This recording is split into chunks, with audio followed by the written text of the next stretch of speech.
Hey folks, tonight we're diving into the surprisingly entertaining world of ancient Egyptian chemistry. This civilization gave us pyramids, mummies, and parties that rival your college roommate's worst decisions. So, before you get too comfy, take a sec to like the video and subscribe only if you actually dig what I'm doing here. And drop a comment telling me where you're watching from and what time it is right now. It's always fun to see who's tuning in from around the globe. Now, dim the lights, fire up the fan for some white noise, and let's enjoy tonight's little adventure together. Let's kick off with the ancient Egyptians' most famous botanical magic trick, the blue lotus. You've probably seen it in tomb paintings. Those elegant petals that pharaohs sniffed or waved around at parties like some ancient version of a fancy toast. But this flower wasn't just for show.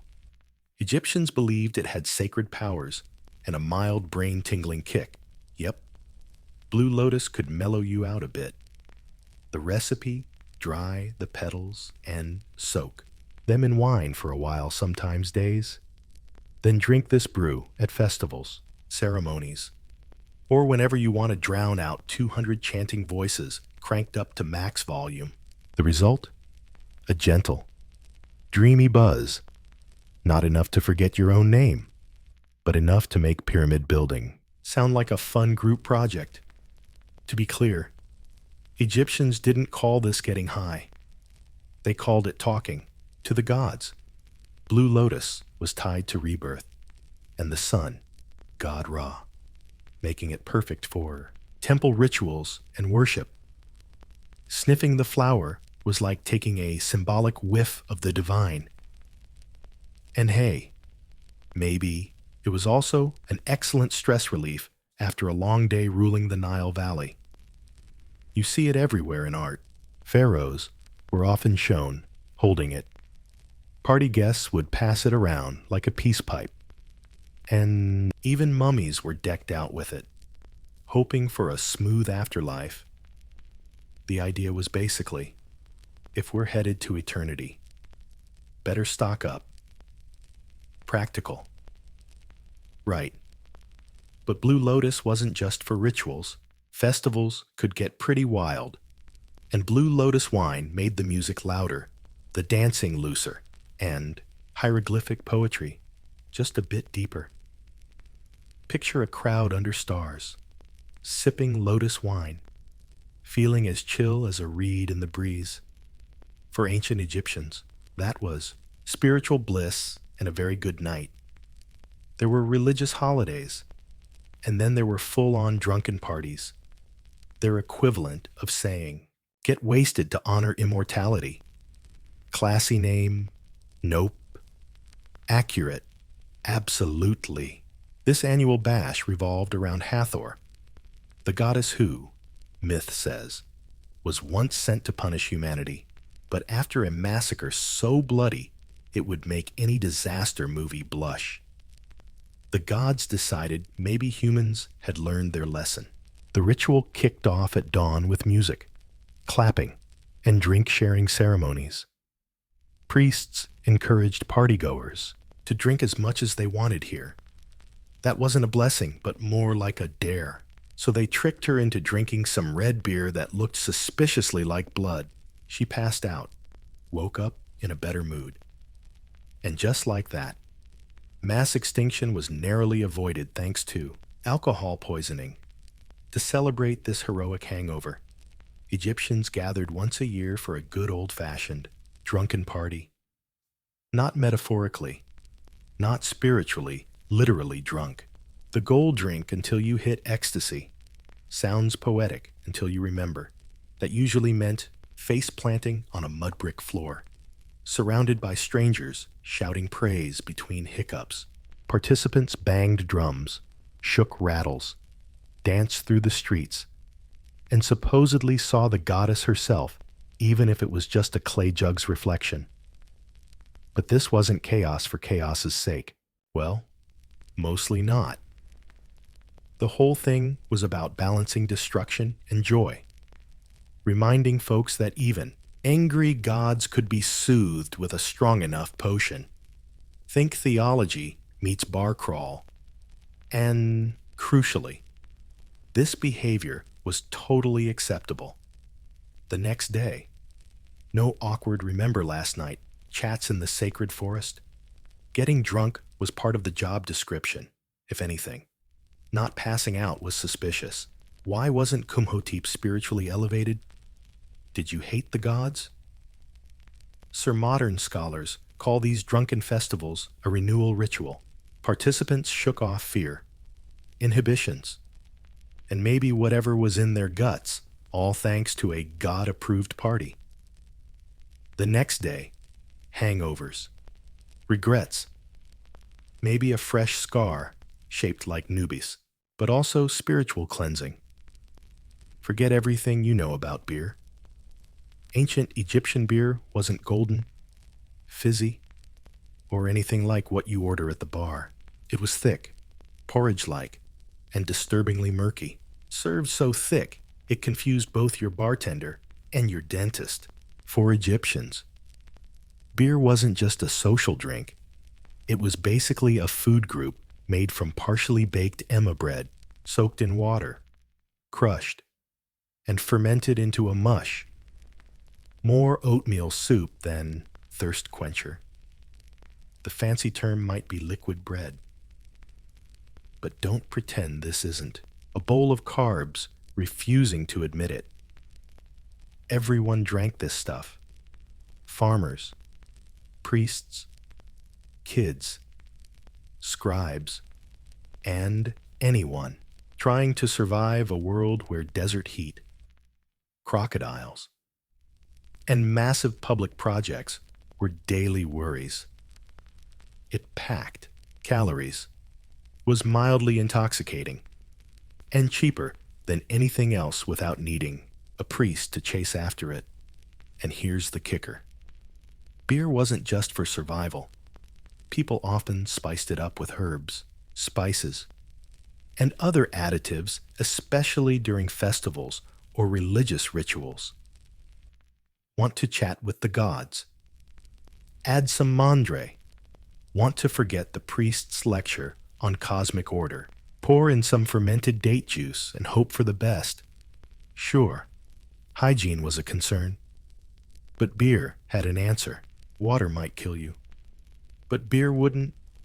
It was boiled, fermented, and spiced, safer than the Nile, and often more reliable than your coworkers. In terms of strength, Egyptian beer was mild enough, chasing after it. And here's the twist: beer wasn't just for staying alive. People actually went out of their way to mess with the flavor using herbs, spices, and all sorts of additives, especially during festivals or religious ceremonies.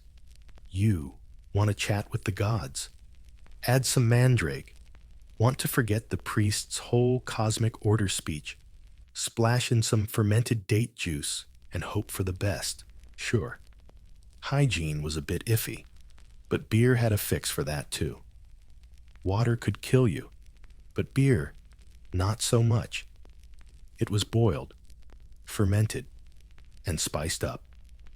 Safer than the Nile, and usually more reliable than your buddies. As for strength, Egyptian beer had just enough kick to make me forget how to walk in sandals. Not high by today's standards, but the actual amount consumed made up for it. Workers on state projects like pyramid building were paid in beer several liters a day, which means half of ancient Egypt's workforce was powered by liquid gluten and mild intoxication. Let's talk about beer, or rather, that smooth beige liquid that came with bread in ancient Egypt. A few liters, which means half of ancient Egyptians' work was fueled by liquid gluten and a bit of a buzz. Let's talk beer. Or, more accurately, let's talk about this beige, thick liquid next to the bread that ancient Egyptians happily called beer. While modern brewers would call it a war crime, Egyptian beer wasn't your refreshing pint. It was more like fermented soup, made by soaking half-baked Emma loaves in water, then mushing the whole mess into a chunky stew and letting it ferment in open barrels. The final product was cloudy, lumpy, and a pain to chew. Imagine oatmeal. If oatmeal had a buzz and a faint aroma.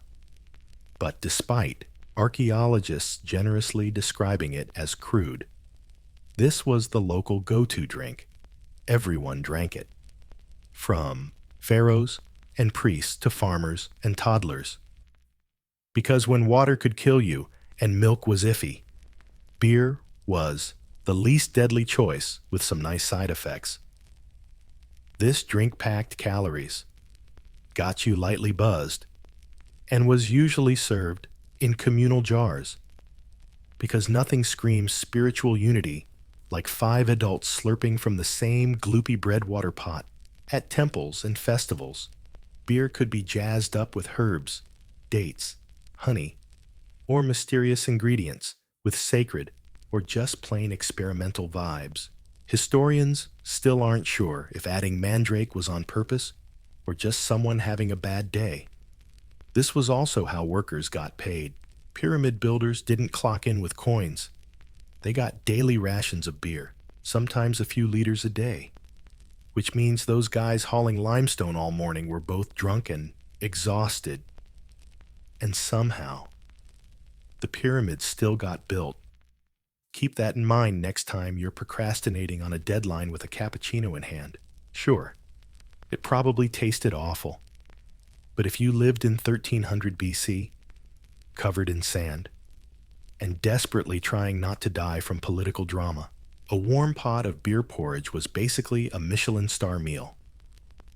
Also, no foam, no fizz, no glass bottles, just clay jars, filtered straws catching big bread chunks, and a national commitment to ignoring the mouthfeel. After enjoying flour-scented bread beer, it's time to set the mood with smoke. But not just any smoke.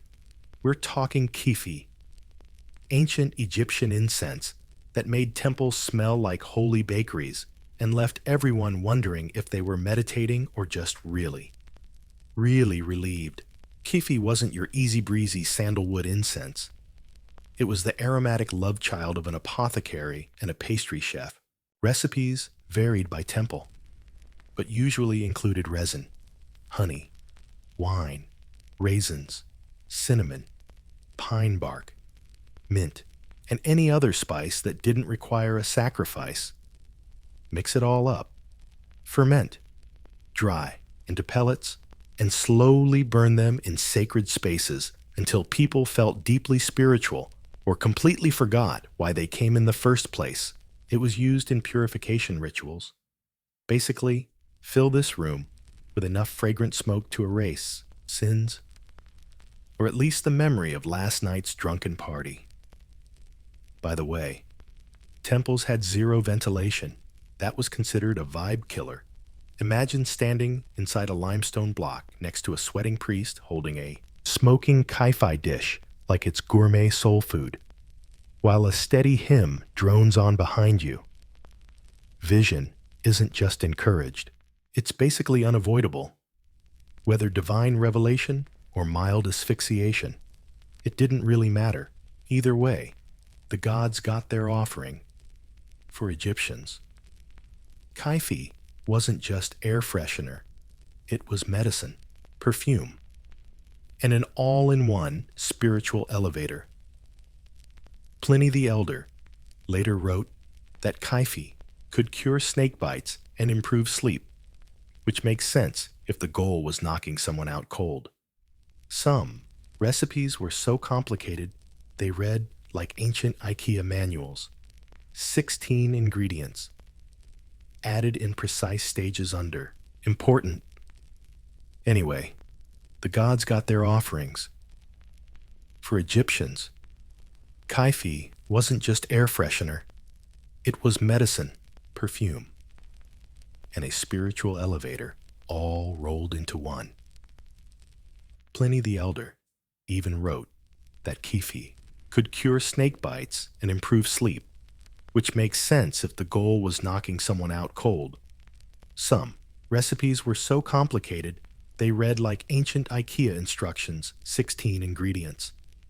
Each added on specific moons. Honestly, it's a miracle they ever got it done.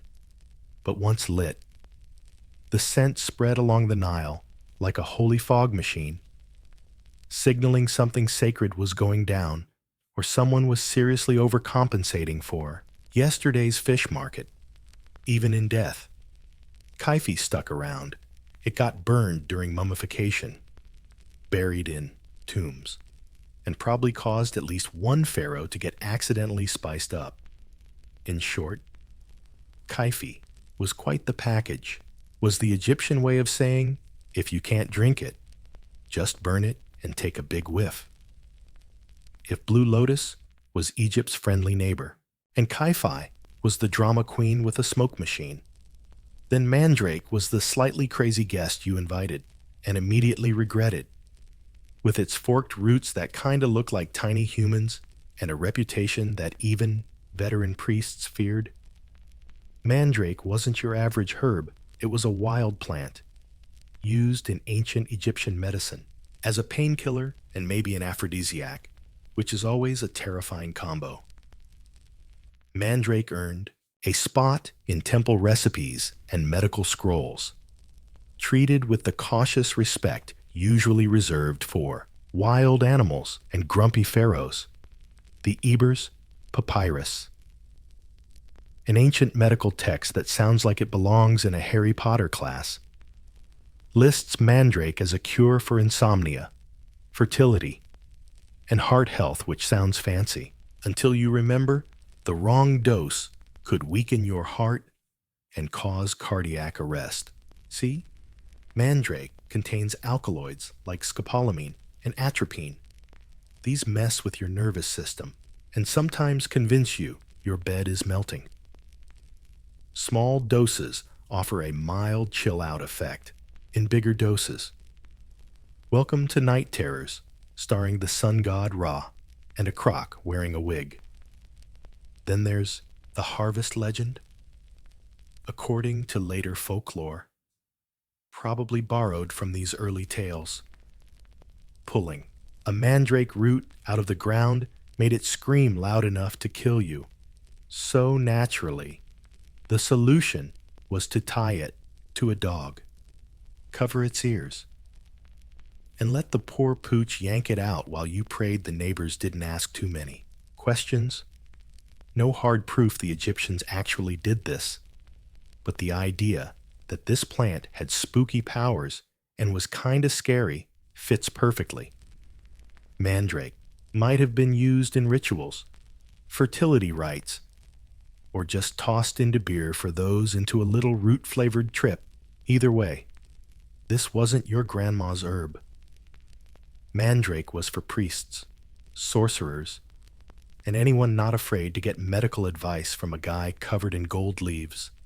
Used carefully, it could induce sleep, relieve pain, and maybe inspire a sexy poem or two.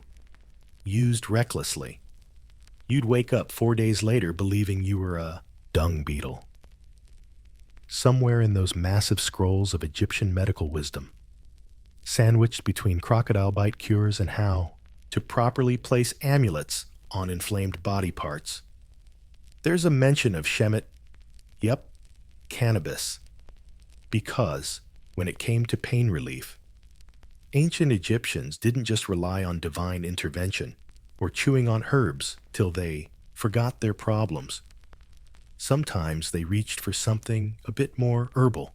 Cannabis pops up in medical texts like the Ebers and Ramessum papyri, mainly as a treatment for inflammation, eye pain, and various women's health issues. Women's health. Ancient Egyptian women might have had access to THC suppositories, which sounds like a modern wellness trend someone's definitely trying to revive on Etsy. Of course, Egyptians weren't rolling joints or baking. Brownies, at least not that we know of.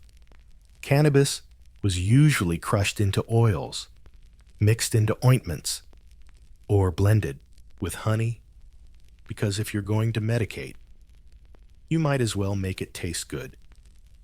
Applied topically, it soothed pain, accidentally inhaled.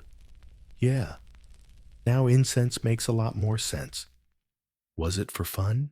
Officially. No, unofficially. Maybe when you're running a civilization under 120-degree heat, with sketchy plumbing and unpredictable crocodile problems. No one's blaming you for an accidental overdose, and if you're high priest, with honey. Because if you're gonna take medicine, why not make it tasty applied to the skin? It soothed pain, accidentally inhaled. Yep. Now temple incense makes way more sense. Was that the point for fun? Officially. No. Unofficially. Maybe. If you're running a civilization baking under 120-degree heat, with shoddy plumbing and unpredictable crocodile issues, no one's blaming you for an accidental overdose. And if your high priest starts chatting up the statues a bit too confidently, who's to say that's not divine wisdom? Plus, there's physical evidence. Analysis of residue from mummies and burial sites found traces of cannabis, opium, and nicotine, raising some eyebrow-raising questions about ancient pharmacology or the world's sketchiest funeral rituals. And let's not forget the priests. These guys were trained to chant prayers for hours, decode dreams, and stare into incense smoke until something stared back. If their rituals involved cannabis, this isn't a joke. The goal was to facilitate communication with the gods, or at least with the wall, somewhere in the dim shadows, wafting the sweet scent of an ancient pharmacy in an Egyptian temple, right behind the dried lizards and holy ointments, was the stash of opium, those shriveled little poppy pods imported from the eastern Mediterranean, hidden like a sacred secret. Because when you're dealing with plague, pain, and pyramid-related back injuries, sometimes prayer just doesn't cut it. Opium, though not native to Egypt, probably first showed up through trade with Cyprus or Kadesh. The Egyptians weren't exactly eager pioneers. By the New Kingdom era, poppies had become the most popular sedative in the ancient world, a medical miracle with a touch of mild addiction. Opium didn't just dull pain, it made childbirth easier, soothed coughs, calmed stomach aches, and even made temple hymns about cosmic balance actually feel like they had some rhythm. Taken as drinks, pills, or sometimes suppositories because, of course, it became the pharmaceutical equivalent of shh, don't worry about it. Naturally, it was stored in the temple's medicine cabinet, the sacred shelf where healing met holy mystery. The monk doctors performed these rituals during ceremonies and serious treatments, maybe saying stuff like, "This will ease the divine tension in your spleen." Whether your gods were angry or just hangry, opium could soothe both. Ancient texts don't call it opium outright. That would be way too helpful. Instead, they vaguely mention poppy extracts, kind of like modern brands talking about natural flavors, which never really reassures anyone. But don't think all this was just medicine. There's always a blurry line between spiritual highs and a really good nap. For the Egyptian elite, especially the mummified ones, opium might have been part of the final send-off ritual. Because what's a better way to face the underworld than totally blissed out and completely oblivious to the scarab crawling over your nose like many of Egypt's sacred substances? Opium was part healer, part comforter, and part chaos controller. Used wisely, it could ease pain. Used wrong, It turned temple support into clumsy background dancers. Still, in a world full of tooth drills, snakes, and sandstorms, a little sleepy magic went a long way. Wine in ancient Egypt was the symbol of sophistication, a drink of the gods, a toast to Osiris. But don't let that fancy pottery fool you. This stuff could cause accidents like chariot crashes, especially when it came with what was basically the ancient equivalent of a party favor. Wine wasn't just fermented grape juice. It was medicine, potion, and sometimes a gentle experiment in consciousness alteration. Egyptians spiced their wine with everything from mandrake and blue lotus to myrrh and frankincense. The ingredients sound spiritual until you realize they were probably just there to crank the mood all the way up. Religious festivals were the main stage for these potent mobile devices.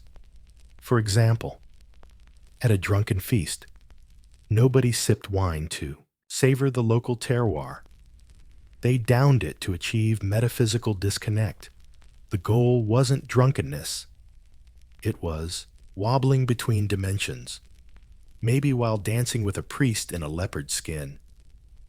These mixed brews often show up in medical texts as cures, which is how you know things were getting creative. Got a headache? Try fermented lotus flower wine. Achy joints? How about 2-week aged red wine infused with frankincense in a clay jar? The pain, existential dread? Yeah, that definitely calls for a priest's supervision and maybe a fancy rug. And it's not just mortals who dig this liquid therapy. People believed the gods were big fans of spicy offerings. Barrels of booze were ceremoniously poured in temples, left as gifts in tombs, and used in rituals to help the gods possess statues, or at least make them sway a bit. To be clear, this wasn't your average grape juice. Depending on the additives, these sacred brews could calm nerves, dull pain, or turn your midsummer party into a psychedelic cult rave. And since it was all part of the ceremony, no one dared question the dosage if the room started spinning. Well, that was just spiritual. If you passed out in the lotus garden, congrats, you'd just experienced divine communion. For the ancient Egyptians, booze wasn't just a drink. It was a vehicle to enlightenment, sleep, or the arms of a very confused crocodile god. For a civilization obsessed with order, ritual, and geometry, the ancient Egyptians were surprisingly chill about trance states. In fact, they encouraged it, just maybe not during accounting hours. These altered states were seen as a direct hotline to the divine, or at least a deep internal monologue. Possession, whether by gods, not demons, was considered a religious boost, not a medical emergency. If a temple dancer started convulsing mid-performance, the worshippers didn't rush her out worried. Nope, she was welcomed. Hathor had arrived, and she had strong opinions about the tambourine's beat. Naturally, these trances were usually triggered by the classic combo of repetitive drums, rhythmic chanting, smoke inhalation, sleep deprivation, and mystery-charged wine. The result? Sudden prophecies, dramatic gasps, and sometimes an unplanned power nap. Priests and priestesses were trained to host these gods like Airbnb guests, welcoming them into their bodies during rituals. This meant voice changes, weird poses, and suddenly announcing deep mysteries while staring into flames.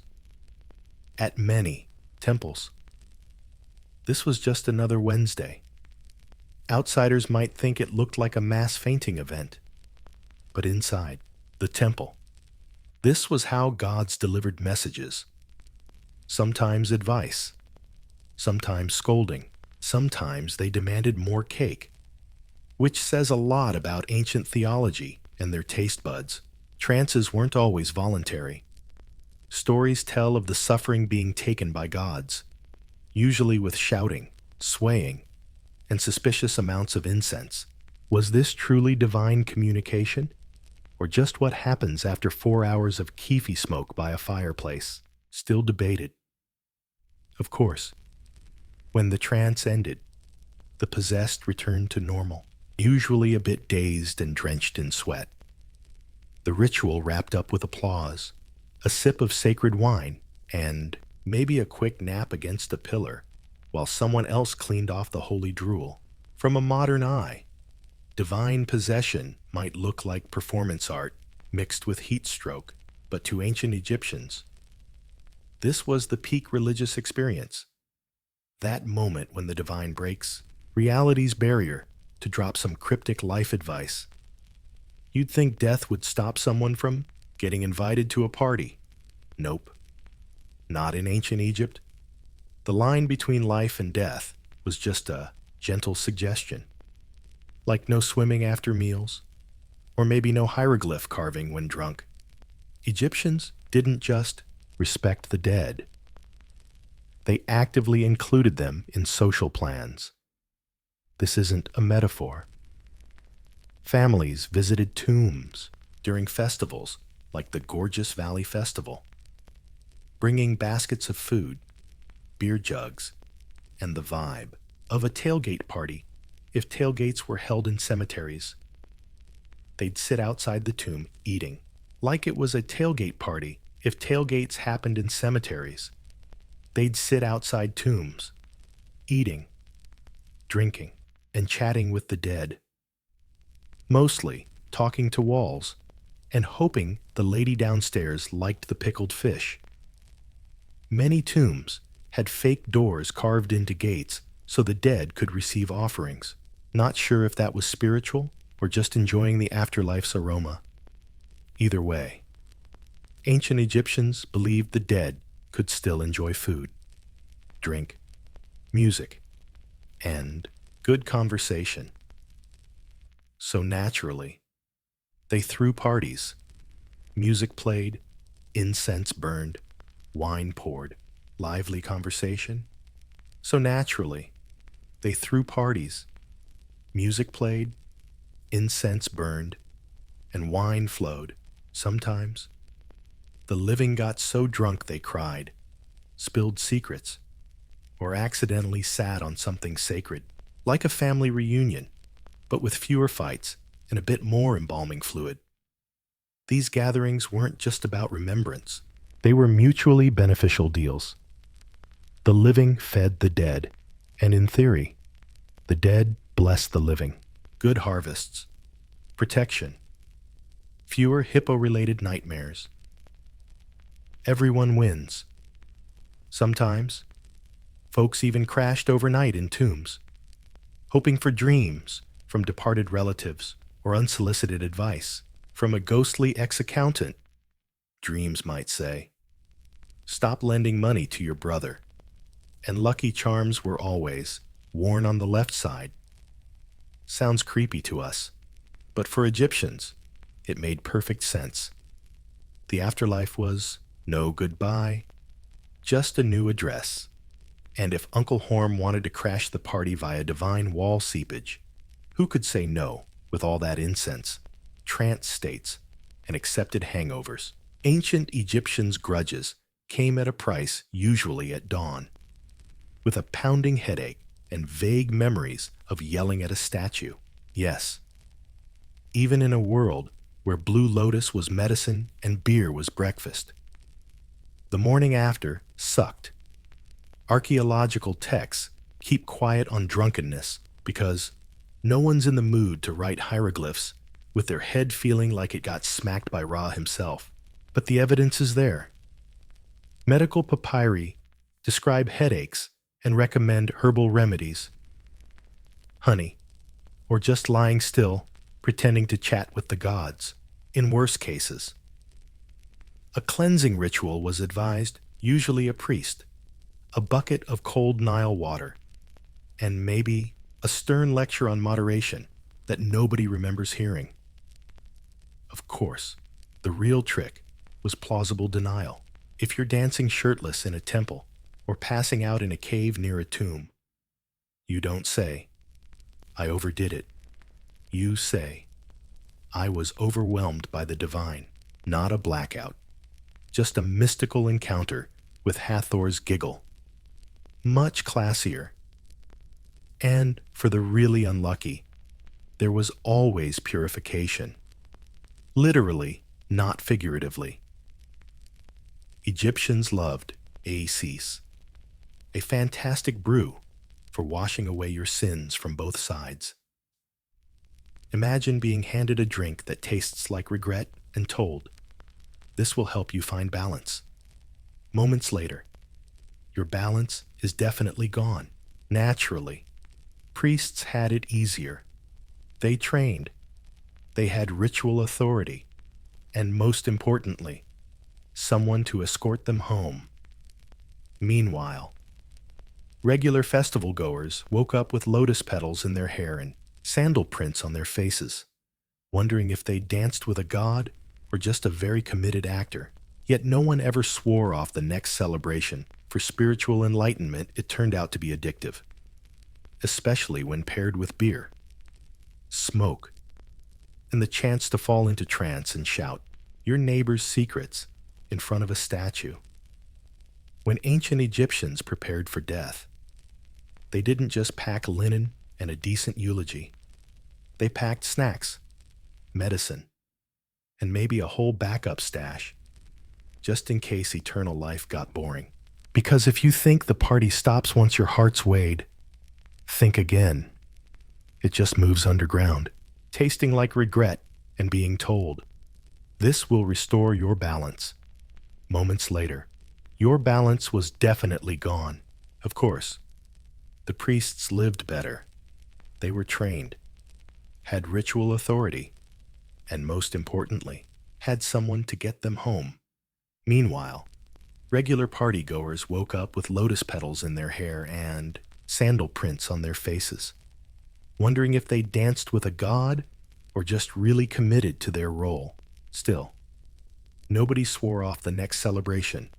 For spiritual enlightenment, it turned out to be seriously addictive, especially when paired with beer, smoke, and the chance to zone out and scream your head off, the neighbor's secret right in front of a statue.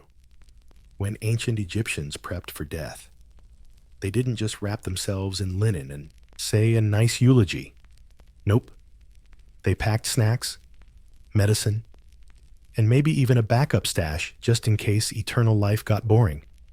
Because if you think the party stops once your heart gets weighed, think again. It just moves underground. Tombs weren't quiet, solemn places. They were carefully chosen starter homes for souls, fully stocked with food, drinks, and mood-boosting herbs. Mummies got buried with blue lotus petals, wine jars, incense cones, and sometimes a mysterious sealed jar that archaeologists today regard with a mix of awe and skepticism. Take Tutankhamun, for example. When Howard Carter cracked open his tomb, he didn't just find gold and furniture. He also found wine, oils, herbs, and what you might call an ancient Egyptian wellness kit. If a modern influencer got buried today, it'd look pretty similar, minus the jars of organs. This wasn't just luxury, it was strategy, the soul. Or K if you want to get fancy. Needed feeding and stimulation in the afterlife, because eternal happiness, yeah, that's not exactly a guarantee. So priests and embalmers made sure you got buried with all the spiritual comfort items, offerings, sacred perfumes, and a hefty dose of whatever helped you survive the long temple rituals while pretending you'd attained enlightenment. Some tombs even came with instruction manuals for the deceased on how to prepare and use these items in the afterlife. bringing a blue lotus into eternity. Cute, apparently. You also need directions, just in case divine short-term memory loss is real. And let's not forget the opening of the mouth ceremony, supposedly so the dead can eat, speak, and, honestly, sip that sacred fermented drink properly. Because it's pretty hard to toast Osiris with your mouth zipped shut. All this tells us one thing loud and clear. The ancient Egyptians didn't separate pleasure from piety. If something got them closer to the gods during life, even if it was a flower soaked in booze for a little neural stimulation, it sure as hell made it into the tomb, right alongside amulets, linen pillows, and maybe a starter pack for dreams. Ancient Egypt gave the world pyramids, mummies, and eye makeup that could block out the sun. But they also perfected one unspoken truth of civilization. Sometimes, those in charge are just clueless enough to think everything's fine. Officially, the pharaoh was the earthly avatar of Horus, chosen by the gods to keep Ma'at, cosmic order, intact. Unofficially, temple priests held the keys to sacred treasures, incense budgets, and the daily schedules of chanting folks next to burning bushes until they passed out. The religious elite weren't just spiritual guides, they were state-licensed pharmacists, handing out everything from soothing ointments to genuine psychedelic trips disguised as religious processions. If it smelled weird, tingled, or made you speak in metaphors for 3 days, it probably came from the clerical apothecary. While pharaohs rocked crowns, the priests were the ones who knew how to mix mandrake with wine without accidentally killing anyone. This gave them soft power, like you wouldn't believe, not just in healing and rituals, but in managing society's emotions and mystical vibes. You didn't ask, "What's up with the harvest?" You asked, "What did the high priest see in his trance last night?" Spoiler, usually a hawk and a lot of swirling golden light. Don't forget the economics. Temples owned land, ran labor, and were basically major drug producers. Blue lotus doesn't grow itself. Someone had to harvest, dry, ferment, and whisper sacred poems to it. Yeah, religion was holy, but it was also a well-oiled machine, fueled by faith, herbs, and sometimes a dose of mind-bending divine inspiration. In many ways, who ruled Egypt wasn't about the crown. It was about who controlled the incense. Because if the gods speak in visions, and those visions come after a priest sniffs something funky in a sealed room, you do the math. Theoretically, ancient Egypt was all about balance, justice, and order. Practically, if you were rich enough to rent a private tomb and have someone fan you while you digest, you also got the good stuff, rare drugs you won't find in the village clinic scrolls. Don't get it twisted, ancient Egyptian society had a hierarchy, and psychedelics followed the same rules as everything else. Pharaoh on top, goat herder on the bottom, and everyone else politely sniffing dried flowers and pretending that's enough. The blue lotus didn't grow itself. Someone had to harvest it, dry it, ferment it, and whisper sacred poetry over it. Yeah, religion was sacred, but it was also a well-oiled machine, powered by faith, herbs, and sometimes a divine dose of mind-altering inspiration in many ways. The question of who ruled Egypt wasn't about the crown as much as it was about who held the incense burner. Because if the gods spoke through visions, and those visions popped up right after a priest sniffed something strong in a sealed room, you do the math. In theory, ancient Egypt was all about balance, justice, and order.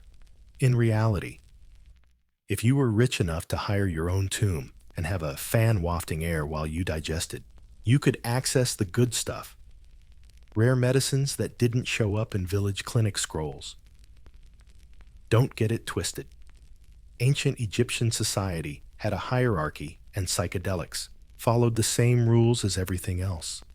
Pharaoh on top, goat herder at the bottom, and everyone else politely sniffing dried flowers and pretending that was enough. While common folks sipped barley beer and caught whiffs of temple incense if they got close enough. The elite bathed in blue lotus oil and sipped pomegranate wine from gold-rimmed cups. Some substances were stronger mandrake mixed with opium, imported cannabis resin, reserved for rituals or medicine, but conveniently fitting the daily schedules of court officials and high priests. Funny how that worked out. Take the pharaoh, for example, the divine ruler of court officials and high priests. Funny how that works out.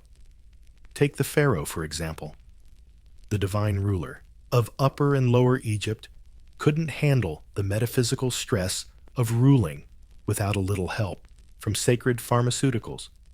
If his dreams were considered messages from the gods, then knocking back a nightcap wasn't self-indulgence. It was national security, even in death. The elite kept their treasures close.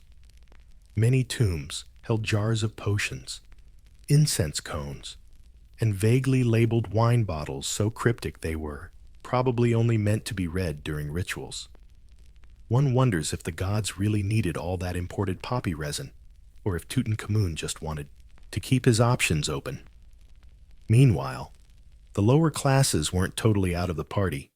They just got the budget version's chewable beer, faint incense, and whatever counted as a mental pick-me-up during their 18-hour shifts building temple pillars.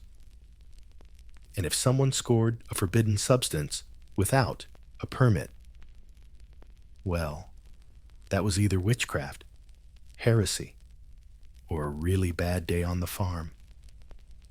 After 14 chapters on sacred smoke inhalation, daytime drinking, and trippy health remedies, you might wonder, what does all this really say about ancient Egypt?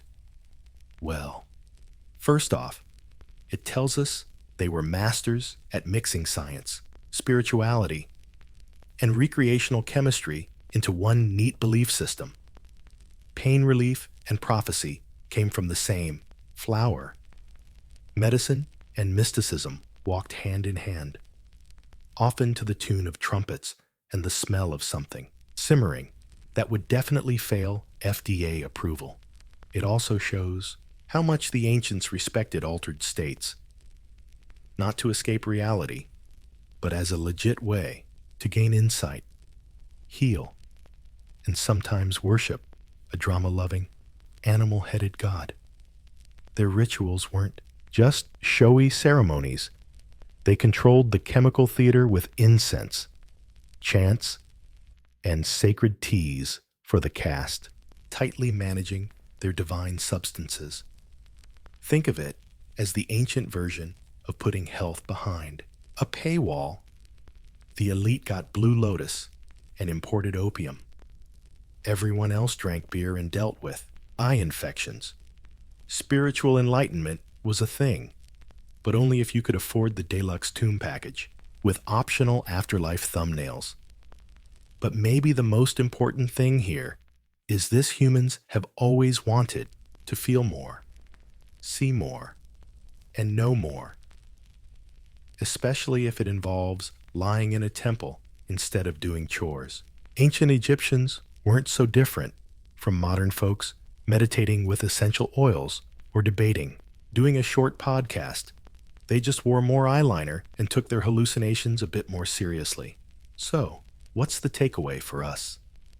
Maybe our ancestors weren't just primitive drug addicts or eccentric mystics. Maybe they were just doing their best to navigate a beautiful, baffling, and often painful world with the tools, rituals, and incense they had. And if the path to inner peace involves booze, wildflowers, and trance states that make you bark like a Nubian dog, hey, roll with it. Florence in the late 1400s. The air thick with incense, sweat, and the scent of crushed roses.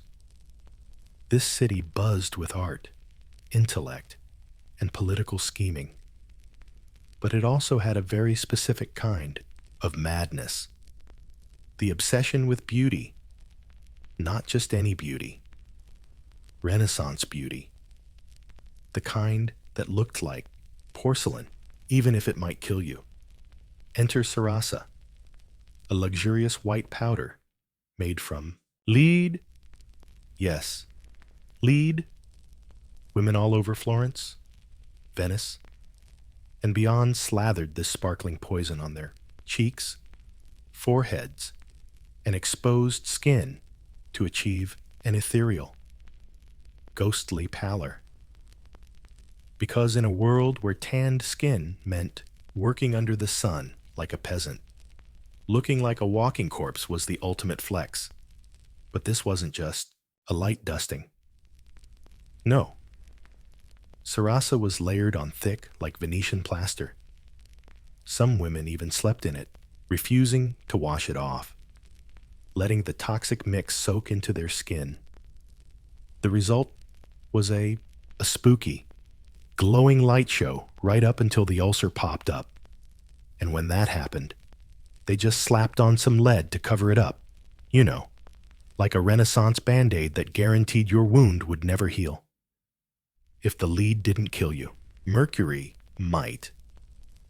Used to treat bruises and fade dark spots.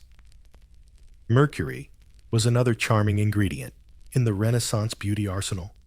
Mix that with arsenic tonics and vinegar face baths, and voila. You've got yourself a full-blown chemical warfare skincare routine marketed as elegance. And don't forget class snobbery seeping into every pore. Noble women wanted skin untouched by sun or hardship. So the paler, the better, even if it meant anemia, delirium, or a slow death to look divine. You had to pay a divine price. But here's the kicker. The women who could afford all these toxic luxuries also had access to imported Eastern perfumes, distilled rose waters, and camphor-flavored tonics. They literally smelled like angels, while their skin peeled off in chunks. If you had nice eyebrows in Renaissance Florence, clearly you weren't trying hard enough. In a relentless quest to look like a painting or some fancy egg, Renaissance women plucked every hair from their hairline and brows. A high, round forehead was the beauty gold standard. The higher your forehead, the nobler and smarter you appeared. So, ladies painstakingly plucked every brow hair and along the hairline with tweezers, rough cloth, or even seashells. And this wasn't a one-time ordeal. It was maintenance weekly, painful, and precise.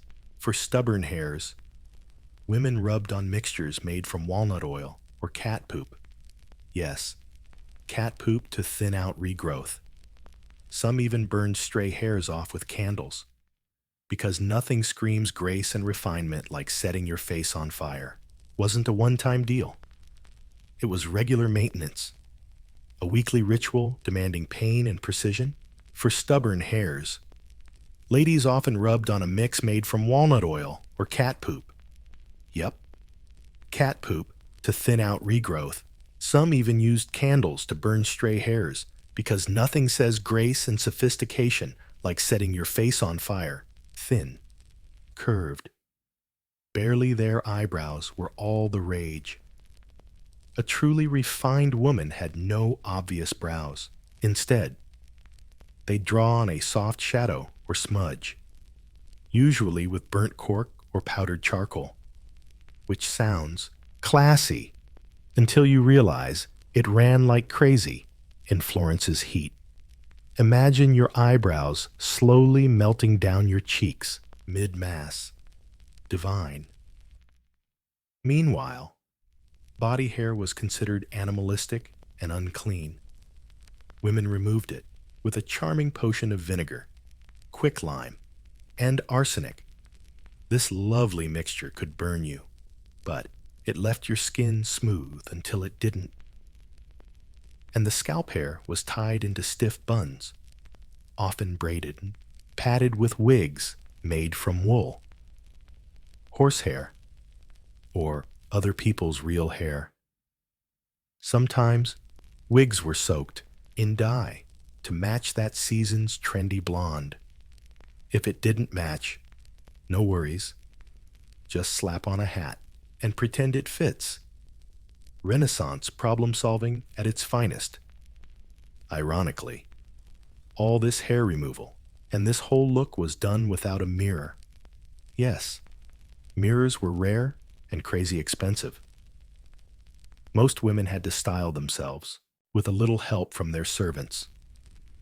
So your maid better have steady hands and zero passive-aggressive vibes. One slip-up, and your widow's peak ends up right in the toncha. Renaissance beauty wasn't about natural charm. It was all about surgical removal. Eyebrows gone, hairline gone, anything normal, also gone. All for the sake of elegance. After dusting on powder, plucking hairs, and poisoning your face a bit, it was time to move on to the body. Specifically, squashing it into shapes no human ribcage was meant to handle. Enter the Renaissance corset, part fashion statement, part orthopedic torture device. Not quite the deadly wasp trap corsets of later centuries, but still pretty intense, known as stays or bodices. These early versions aimed to flatten the torso, not just squeeze it tight. The goal, a smooth, stiff canvas that lifted the bust and stretched the silhouette.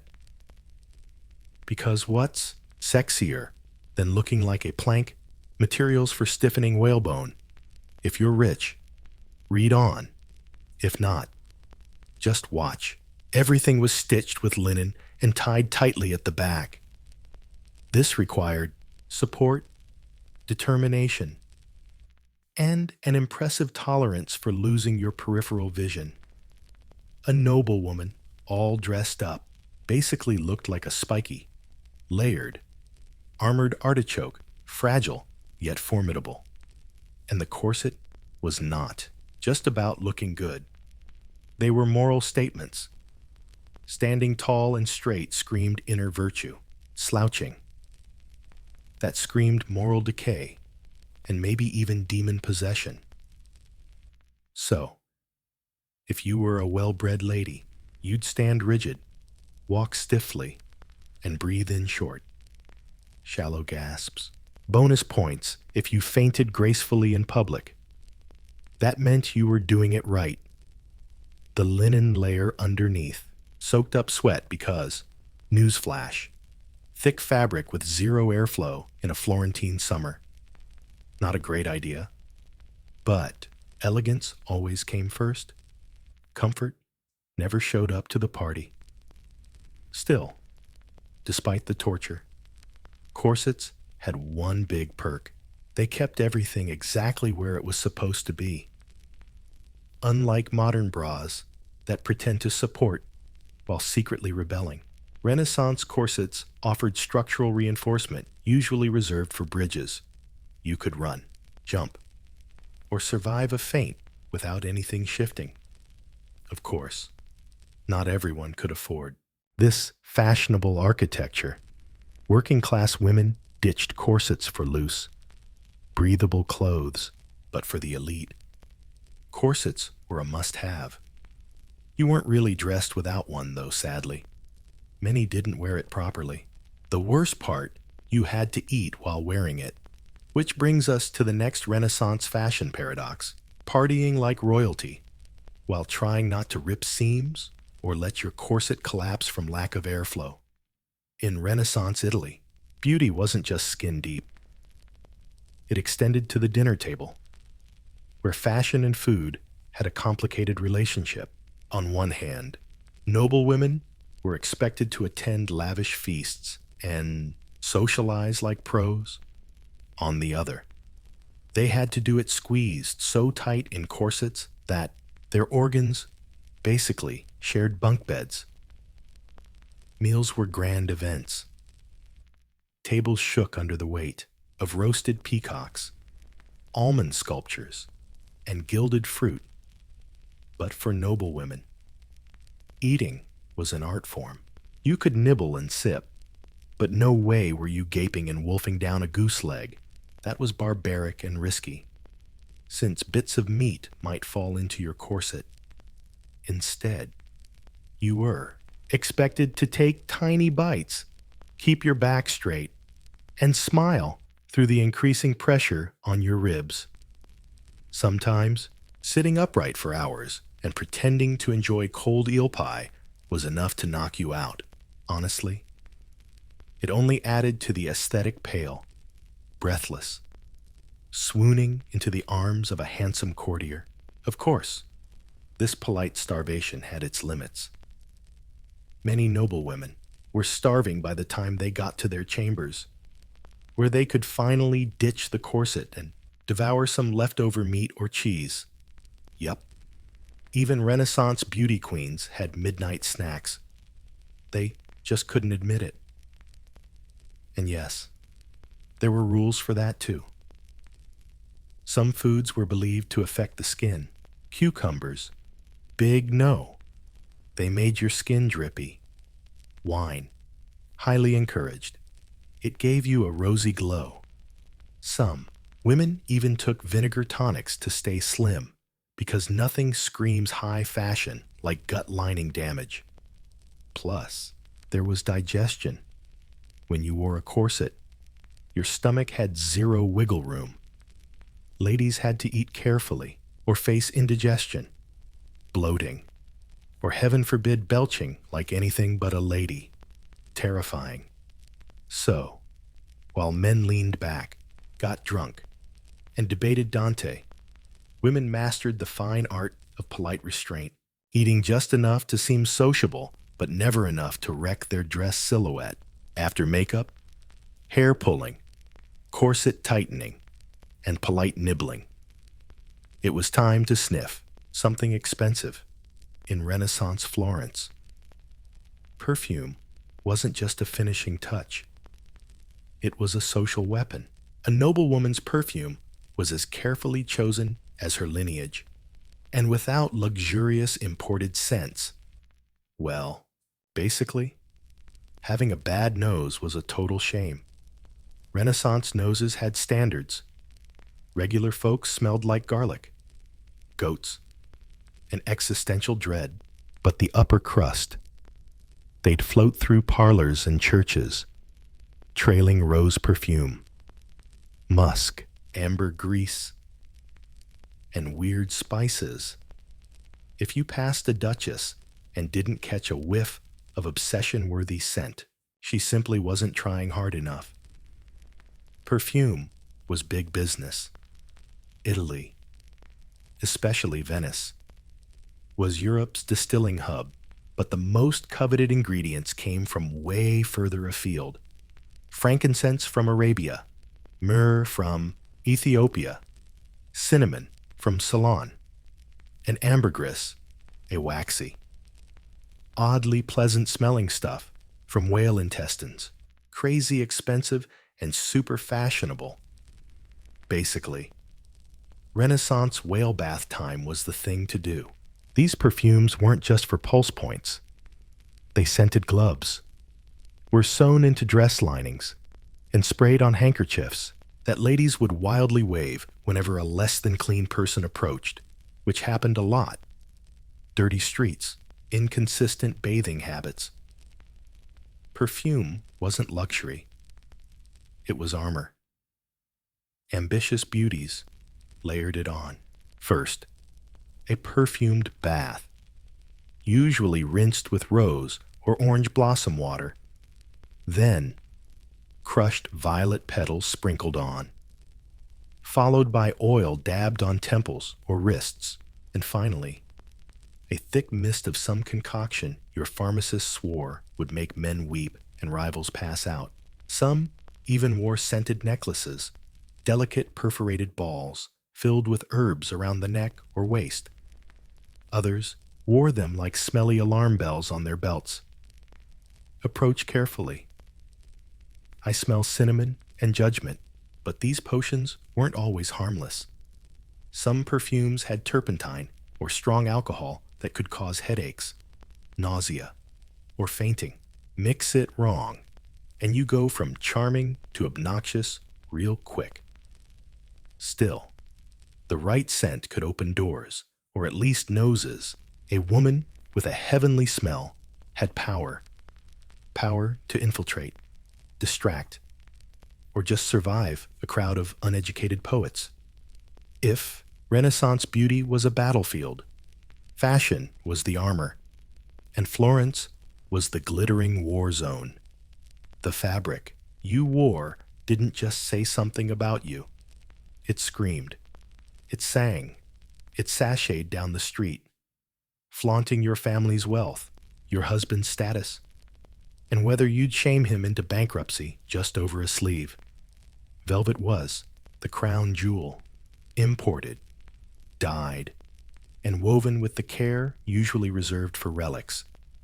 Thick, heavy velvet, ridiculously expensive. Wearing it in summer was basically a power move.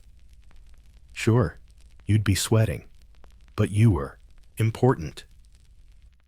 Then came brocade, not just about color. Brocade brought patterns to life. Lions, vines, even religious scenes woven in gold thread. And we're not talking subtle accents here. These cloaks could double as altars, the more intricate the design. The more time and money it took, meaning you could totally look down your nose at other women's cheap sleeves.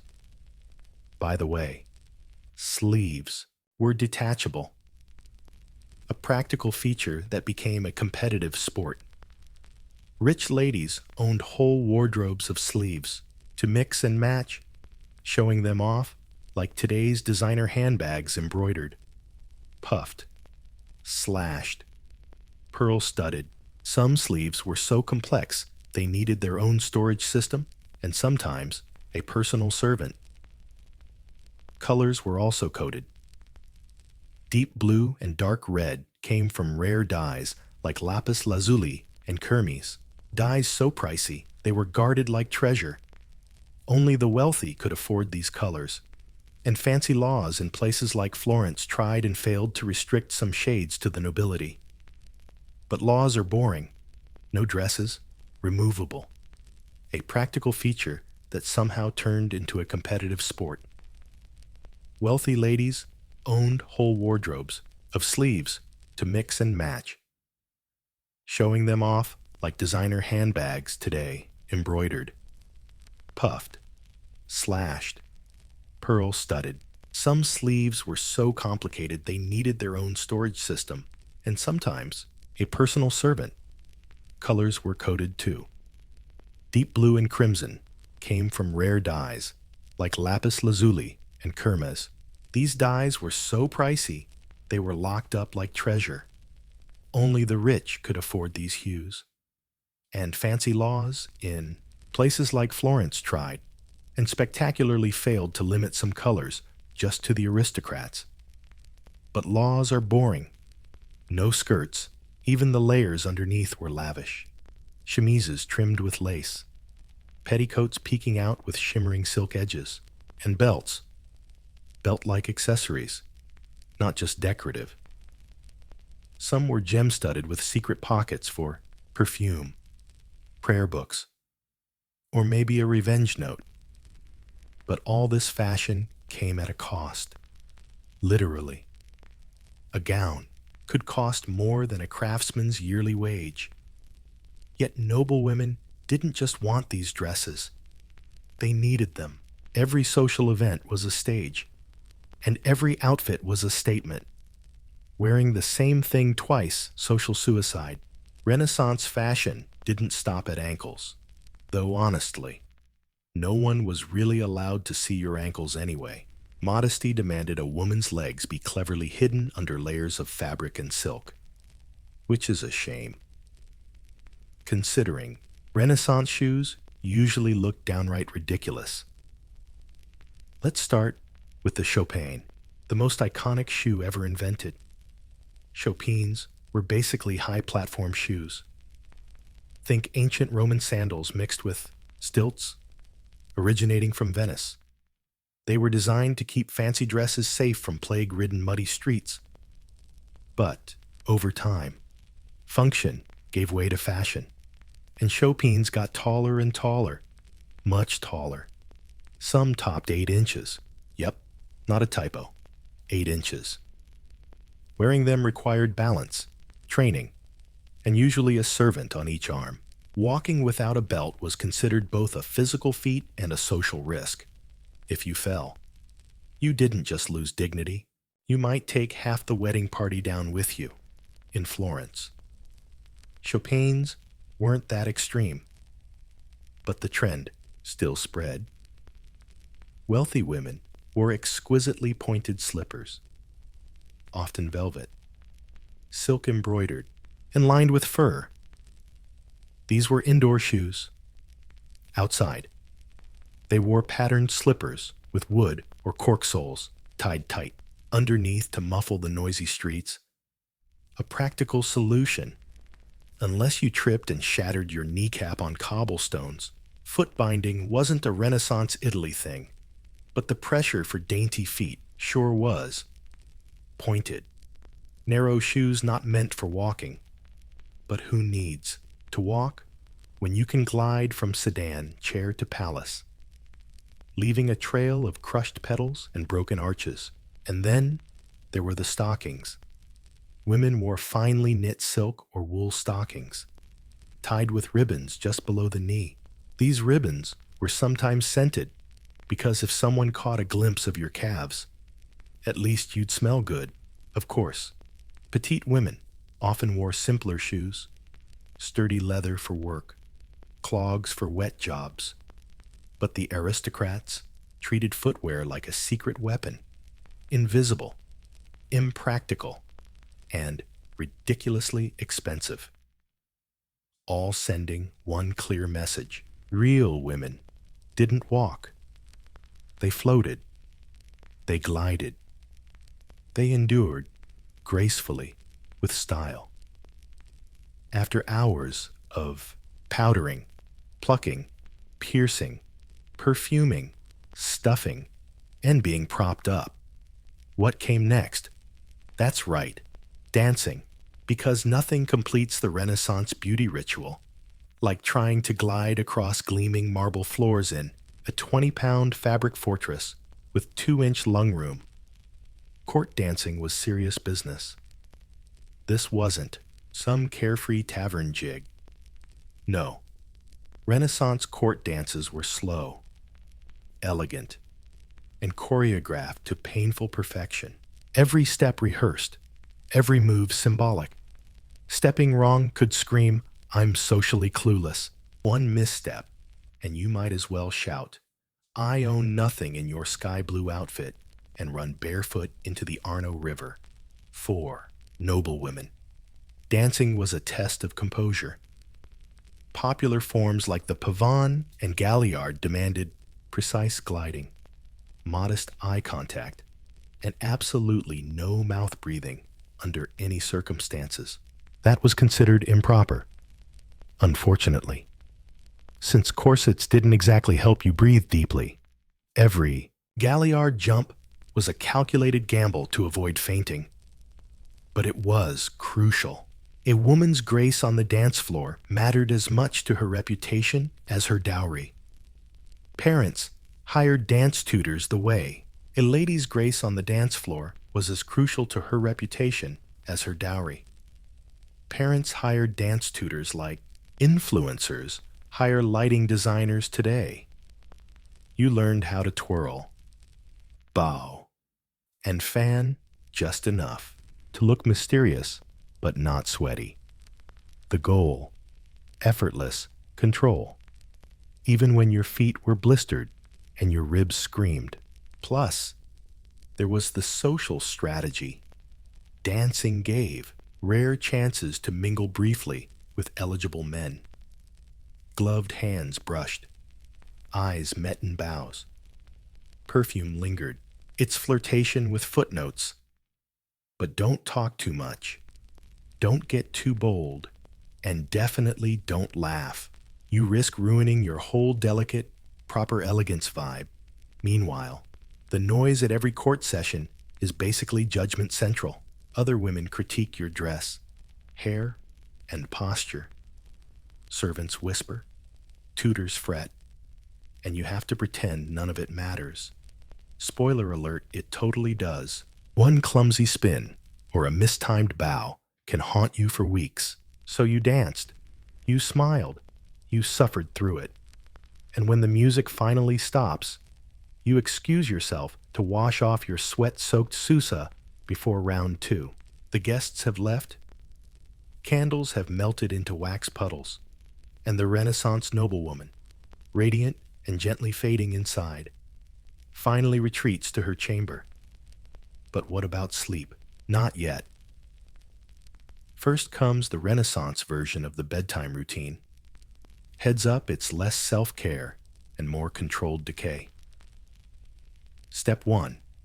Strip down. Bring out the linen cloths, rose water, and raw egg whites. You have to gently remove the lead-laden dead skin, not because it's delicate, but because scrubbing too hard peels your skin right off. Not yet. First up, the Renaissance bedtime routine. Spoiler, it's less self-care and more controlled decay. Step 1. Strip down, grab your linen cloths, rose water, and raw egg whites. Gently remove that lead crust, not because it's delicate, but because scrubbing too hard peels the skin off. Many women used almond oil and vinegar mixtures to lift layers of skin, hoping the skin underneath stayed mostly intact. Spoiler alert, usually it did. Then came the hair, or what was left of it. Carefully undo pins and false braids. Any glue holding the fake hair on the forehead had to be dissolved with herbal tonics. Ladies crossed their fingers that the cat poop and quicklime used for hair removal earlier in the week didn't leave bald patches. No pressure. Next up, untying the corset. A spiritual experience, often accompanied by gasps, groans, and maybe some ominous crackling sounds as your ribs snap back into place. Finally, the ladies can breathe again. Not profound, but enough for a relieved sigh and maybe a whispered, "Never again." For the 100th time, feet get yanked out of their shoes, revealing what's left of crushed toes. If you're lucky, your servant brings a warm lavender or rosemary soak. If not, you just stare at your feet and wonder if you'll ever feel happy again. Finally, you get a sweet oil rub down. Or, if you're extra religious or paranoid, some alchemist's tonic promising to preserve your youth. No worries about the funky old copper smell or the powdered beetles it might contain. Beauty is pain, and maybe a plague too. And finally, the candle is blown out, not with the still too undignified gasps, but a gentle sigh, like you're apologizing to the flame. You lie back, hairline set further back than last year, skin a bit rougher than the day before, lungs recovering from the brace trauma. But tomorrow, you'll do it all again. Because in Renaissance Florence, beauty wasn't just skin deep. It was a lifestyle, a non-stop, full-time performance with zero breaks, and an audience of everyone. before I get tangled up with crime syndicates and back alley tattoo shops. Tattoos in Japan carry away richer and layered identity, rooted deep in honor, myth, and hard work. Long before the Edo period, Japanese tattoos were punishment marks, branded or carved onto the faces and arms of criminals to mark them as outcasts forever. But by the 1600s, those crude symbols evolved into something way more complex, closer to art, devotion, even spiritual armor. Alinip, Edo, Japan. Society was super rigid. Class divisions were crystal clear. Samurai had swords. Merchants had their own rules. Everyone else faced limits. The Tokugawa shogunate enforced strict dress and behavior codes, especially for the lower classes. Fancy robes, luxe fabrics, and flashy jewelry were strictly for the elite. But human nature always finds a loophole. For commoners, especially workers, firefighters, and gamblers, tattoos became a way to reclaim beauty, status, and identity. If you can't wear silver on the outside, why not wear it on your skin? So full-body tattoos thrived underground, hidden beneath simple work clothes, but shown off during baths, festivals, and intimate moments. These weren't random doodles. They were stories.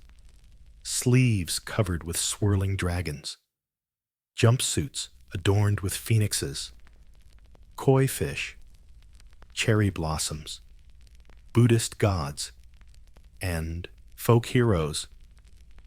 Each tattoo carried meaning.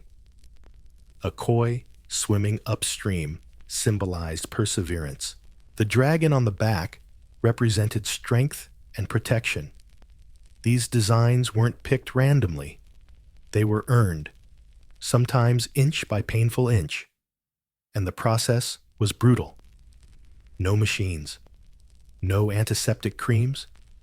The artist, called Harishi, used wooden handles and steel needles to hand-poke ink under the skin. The ink was usually mixed with charcoal or natural pigments, hammered in rhythmically. Sessions lasted hours. Full suits could take years, but the result was a vivid living mural, turning skin into a story. Yet despite the rich culture, tattoos were illegal for most of Edo. Authorities saw them as signs of disorder, deviance, or wastefulness, but the result is a living mural turning skin into a story. Yet despite this cultural richness, tattoos were still illegal for most of the Edo period. The government saw them as signs of disorder, deviance, or downright wastefulness. So, the art of Irizumi flourished underground, respected by some, feared by others, and completely invisible to the ruling elite. In Edo, Japan, where wooden buildings were stacked like kindling, and every lantern was a fire risk. Blazes were constant and devastating. Samurai ruled the land, but when your neighborhood was on fire, it was the Haikeshi firefighters who saved your skin. They weren't your modern-day firefighters. No hoses, no fireproof suits. Instead, they carried hooks, axes, and a whole lot of guts. Their job wasn't putting out the fire. It was tearing down nearby buildings to create fire breaks before the flames spread. Yep, that meant climbing burning rooftops and manually dismantling houses, often while hot embers rained down like confetti. Naturally, these guys developed a culture of bravery, toughness, and brotherhood. At the heart of it all, tattoo art, full-body tattoos, called Irizumi, became the badge of honor for the Haikeshi. These tattoos weren't just about showing off insane strength and endurance. They packed deep symbolic meaning. Dragons stood for power, tigers for courage, gods and demons for spiritual protection. When a firefighter peeled off his uniform to reveal a swirling, ink-covered body, it wasn't vanity, it was armor. And pain, that was part of the deal. Sitting through hundreds of hours of needles, piercing skin was a ritual. If you could handle that, you could face hell. Tattoos weren't just decoration. They were proof of fearlessness, commitment, and the pain endured for the good of the crew. Some crews even shared matching themes, rocking coordinated ink to show unity. You'd see entire teams marked with identical dragons on their backs, or matching waves and flowers swirling across their arms. This wasn't gang activity. It was brotherhood forged in smoke and fire. But it wasn't exactly legal. Tattoos were frowned upon by the authorities as crude or wasteful, especially for public officials. So, the Haikeshi kept their tattoos under wraps, only flashing them at private bath festivals or celebratory parties where their local hero status was accepted, at least temporarily. Ironically, these men were admired by locals and feared by the elite. Their tattoos were a danger sign to some, a mark of devotion to others. Besides, firefighters and labor crews. Another group also celebrated the painful beauty of Irizumi gamblers, hustlers, and thrill seekers in Edo's underground. They were wanderers of ukiyo, the floating world, a term for both pleasure districts and the fleeting nature of existence. In that world, tattoos spoke the language of risk, identity, and rebellion. Many were bakuto, professional gamblers traveling the country with dice, cards, and a weird knack for separating samurai from their steepins. Though bakuto started without formal organization, they lived by their own code of loyalty, honor, and toughness. In a society that pushed them to the margins, tattoos became a way to reclaim dignity, turning an outsider life into one with meaning, one needle prick at a time. Their tattoos were bold, provocative, and proudly displayed in the right places. Fierce peonies, warriors, lucky gods, and snakes slithered across their bodies. This wasn't the quiet contemplation of monks or the pride of firefighters. It was a power statement, a visual, I don't play by your rules, I make my own. Many designs drew from famous figures in Japanese folklore and kabuki theater. Heroes like Sakata, Kintoki, Minamoto no Yoshitsune, or even legendary rebels who challenged authority. The weirder the tattoo, the more respect it earned. It wasn't just deep symbolism. It was branding in a society that didn't give you a name unless you fought for it. Still, despite their outsider status, these men played key roles in the underground economy. They lent money, kept order in red light districts, and built early proto-yakuza structures. Their tattoos were both badges and warnings. Loyalty inside, danger outside. Tattoo shops thrived in this world, often unmarked, but you knew where to find them, known through whispers and connections. Harishi became respected figures. Their work was the hot topic in noisy sake bars and behind the counter, getting inked by a renowned master. That was a badge of honor. Enduring hours of pain, like getting stabbed, that was showing real guts for gamblers and crooks. Irizumi wasn't just art, it was identity carved in pain, proudly worn in a world that didn't want them, even though in Edo, Japan, Tattoos were usually seen as a macho tradition of laborers, firefighters, and gamblers. Women also left their mark sometimes literally in this mysterious ink world, rarely recorded in official documents. Women's tattoos lived quietly, gently, and rebelliously beneath layers of silk and modesty. In many cases, these tattoos carried private, romantic, and personal meanings. Unlike the legendary full-body suits of men, women's tattoos were usually smaller, discreet, and packed with feeling. Lovers would tattoo each other's names on hidden spots inside upper arms, inner thighs, near the collarbone. This gesture was called irazumi chobun, or love tattoos. A popular phrase tattooed on women's skin was inori azukasu, meaning I entrust you with my life. Not just a vow, more like a surrender of feelings written in pain. Men sometimes carried similar phrases too, showing a commitment deeper than any official wedding. That's the offer. This tattoo style was especially popular among lovers in ukiyo, the flashy world of pleasure districts, where courtesans and geishas ruled. Among high-class courtesans, tattoos were sometimes a flirtation tool, a teasing little sign, only revealed when a perfectly tailored kimono shifted. Adding to the mystery, it gave the illusion of intimacy as if the client was glimpsing something forbidden. In reality, the tattoo might have been shared with dozens of clients, each believing it was their little secret. In other cases, tattoos symbolized heartbreak or betrayal.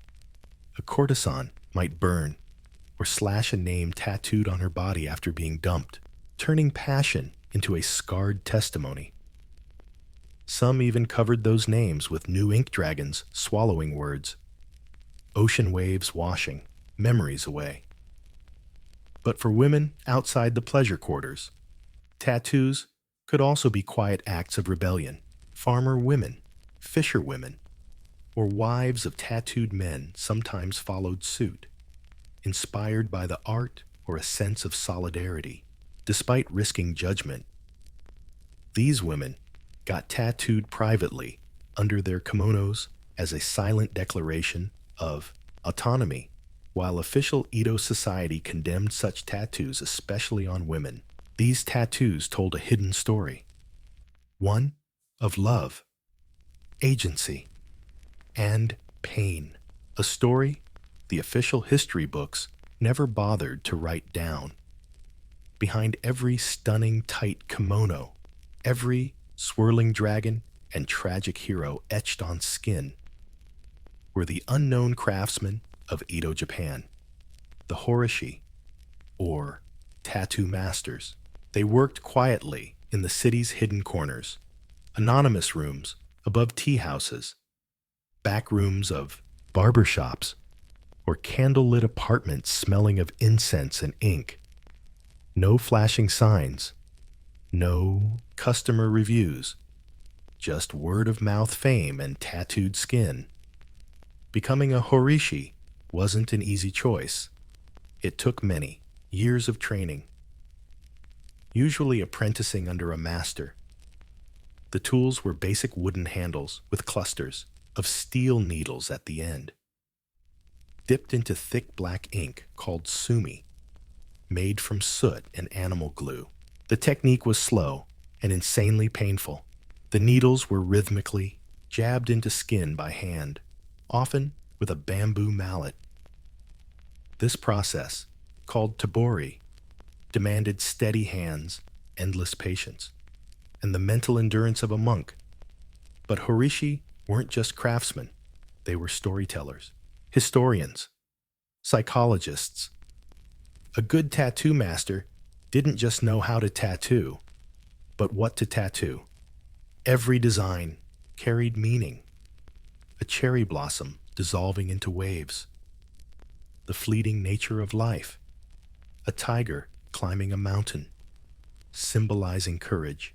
When things get tough, the customer might have requests, but the tattoo artist calls the shots on placement, balance, the soul of the piece. Customers come back again and again, sometimes for years, to complete their full body suit. A tattoo stretches from the shoulders down to the thighs, across the back, down the arms, usually stopping right above the wrists and collarbone. Not random at all. Tattoos had to stay hidden under everyday clothes to avoid trouble with the authorities.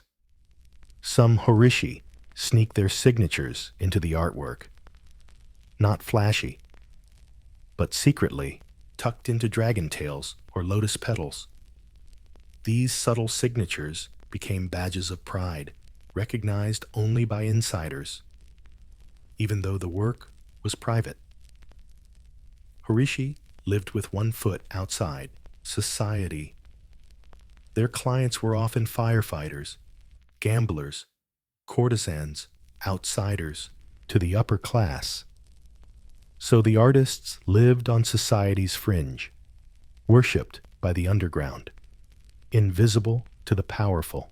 Irizumi isn't just something you wear. It's something you survive. Every line, every shade, every drop of ink comes at a price, measured in hours of staying still and days of skin-piercing pain. In Edo, Japan, pain wasn't a hurdle. It was the whole point. Tebori, the traditional hand-poked method Horishi used, was brutal. The artist dipped clusters of needles into sumi ink, then rhythmically tapped the skin with a wooden stick or mallet. This process was painfully slow, agonizingly slow. One single line could take hours. A full bodysuit might take years of regular sessions, each lasting half a day or more. No numbing cream, no mercy. Just the sound of tapping and the sharp sting with every poke. But the pain wasn't just physical, it was symbolic. It separated the lazy from the committed, a test of will, patience, and mental control. Clients didn't just get tattoos, they earned them. And the endurance needed to sit through these sessions became a silent badge of honor, quietly boasted about in bars and bathhouses. Firefighters believed the pain strengthened their courage. Gamblers saw it as a test of luck and loyalty. Courtesans and lovers took the pain as a symbol of emotional depth. For some, it was punishment. For others, purification. It also had a spiritual side. Enduring pain was a form of self-discipline. Like fasting or meditation, Buddhist themes were common in Irizumi, not just for their aesthetics, but because they reflected ideas of suffering, rebirth, and enlightenment. With each completed session, a person didn't just get closer to finishing a tattoo, they got closer to transformation. And there were rules. No backing out, no crying. Moving too much could ruin the design or get you scolded by the horishi. Only the most serious customers finished their full suits, known as munawari. The chest was left bare to avoid shocking society if the robe slipped open. In a world where the elite wore silk and flaunted status, tattooed folks wore pain and eternity. Every inch of an Edo tattoo tells a story.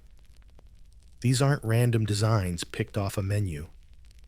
They're myths etched onto flesh. Those symbols were carefully chosen, each packed with layers of meaning coated in swirling ink from shoulder to ankle. For Edo tattoo wearers, the body became a personal folktale canvas. Take the koi carp, For example, it's not just decoration. A koi swimming upstream symbolizes strength, determination, and a spirit ready to face adversity.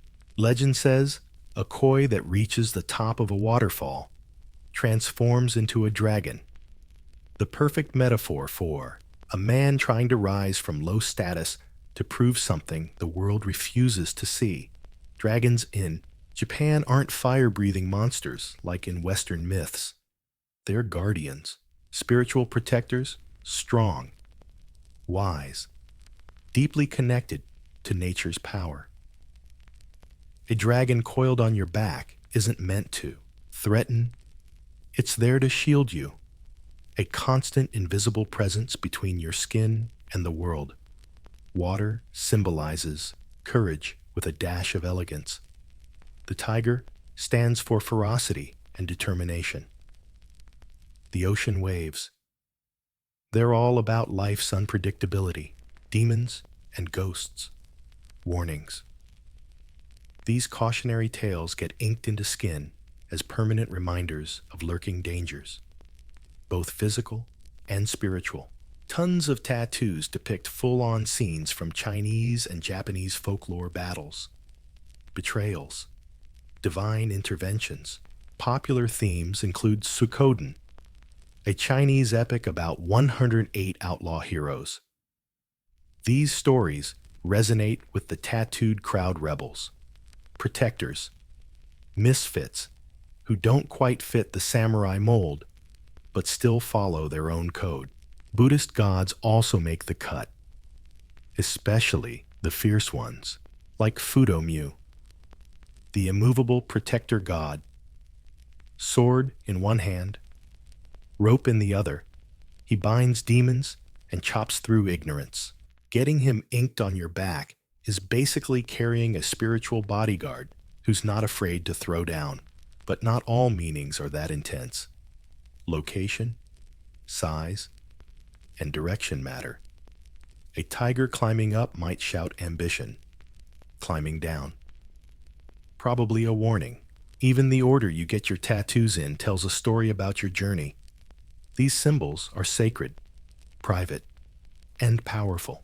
And in a society where words can betray you, tattoos became the truest form of self-expression.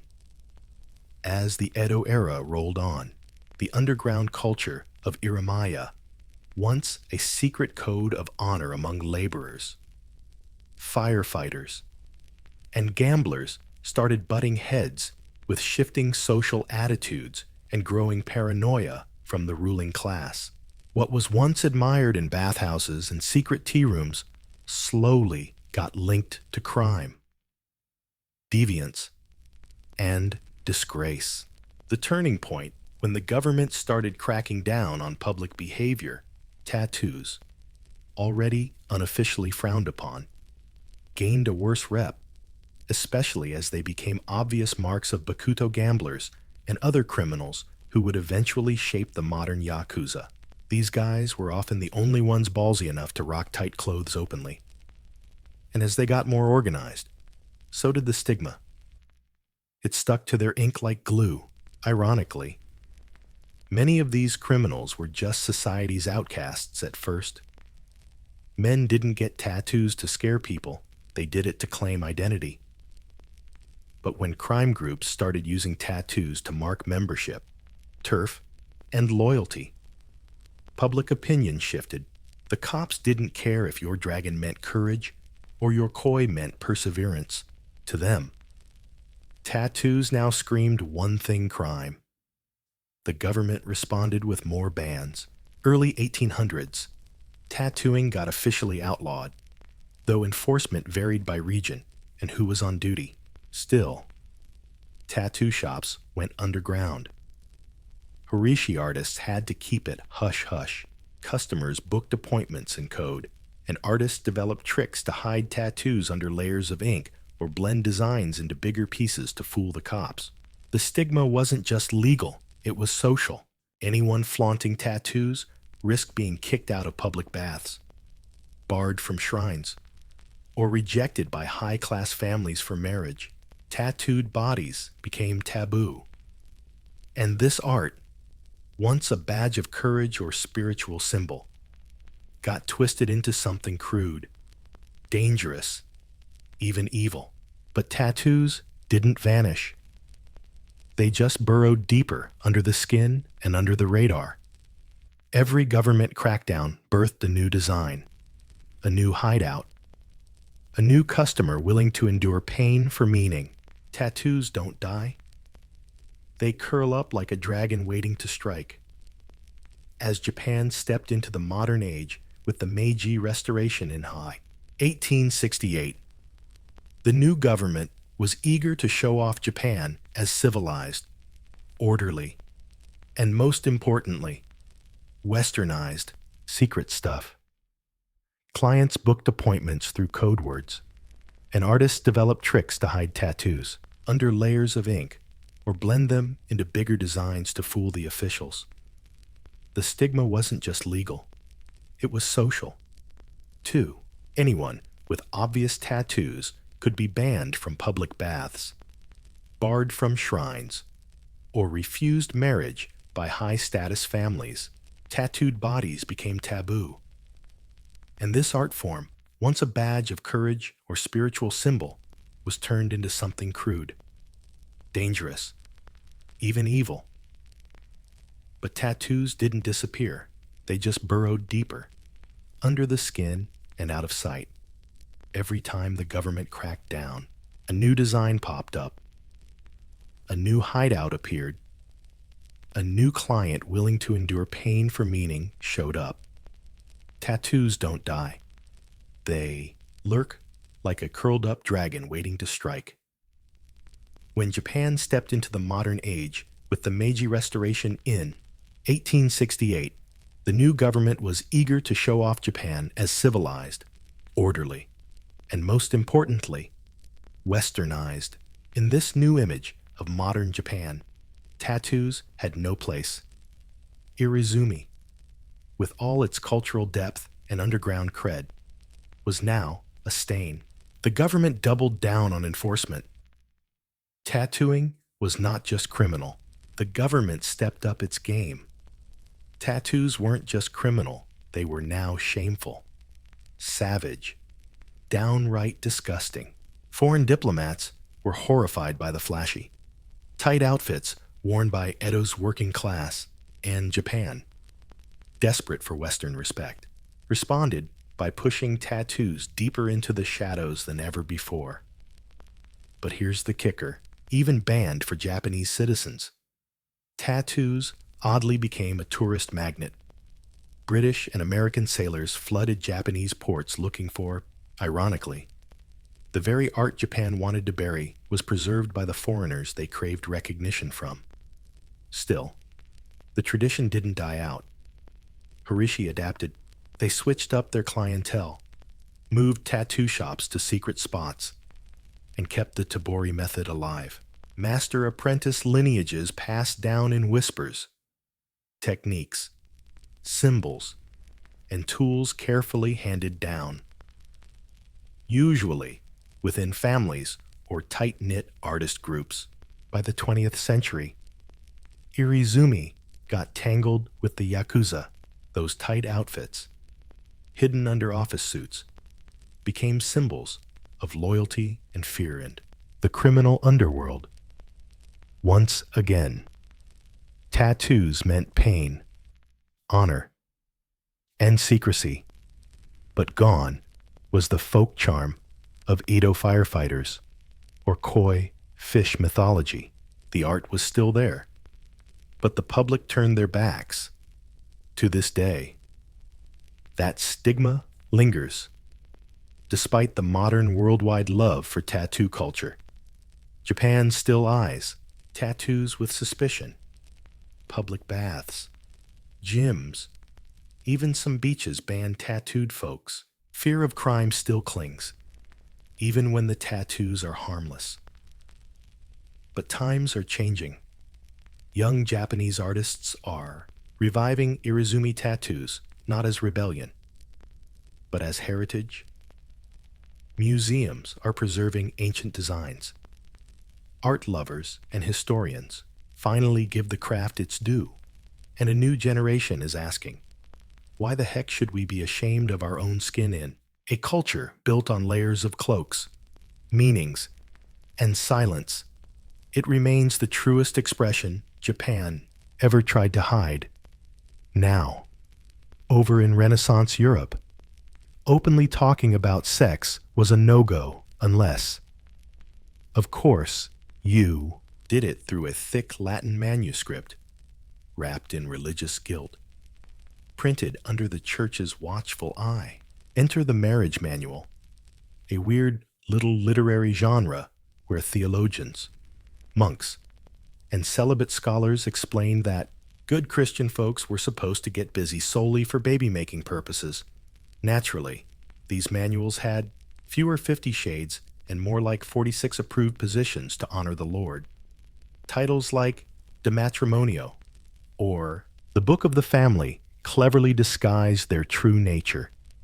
Detailed guides on when, how, and why couples could get busy, complete with diagrams, calendars, and lists of forbidden days. And yes, there were a lot of forbidden days. Sex on Sundays, sinful days, feast days, absolutely not. During Lent, forget about it. In fact, roughly 180 days a year were no-go zones for sex. Mix that with fear of curses and local priests lurking around, and it's a minor miracle Renaissance Europe managed to keep making babies. These guides also gave advice on the right positions for sex. Pleasure was suspicious, passion risky, and love was fine as long as you didn't get too excited.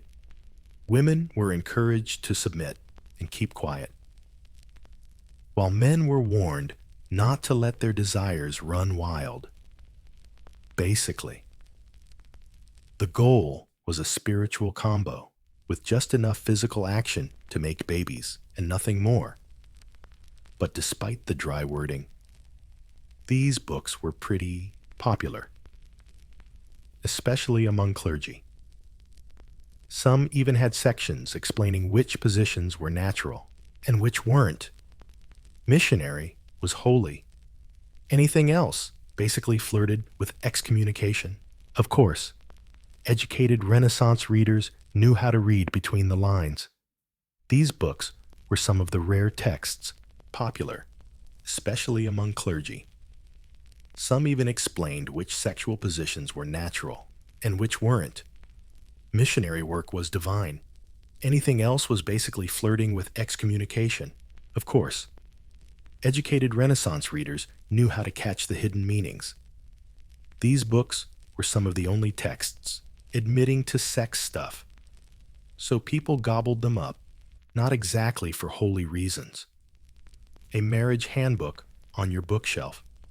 No big deal. Totally acceptable.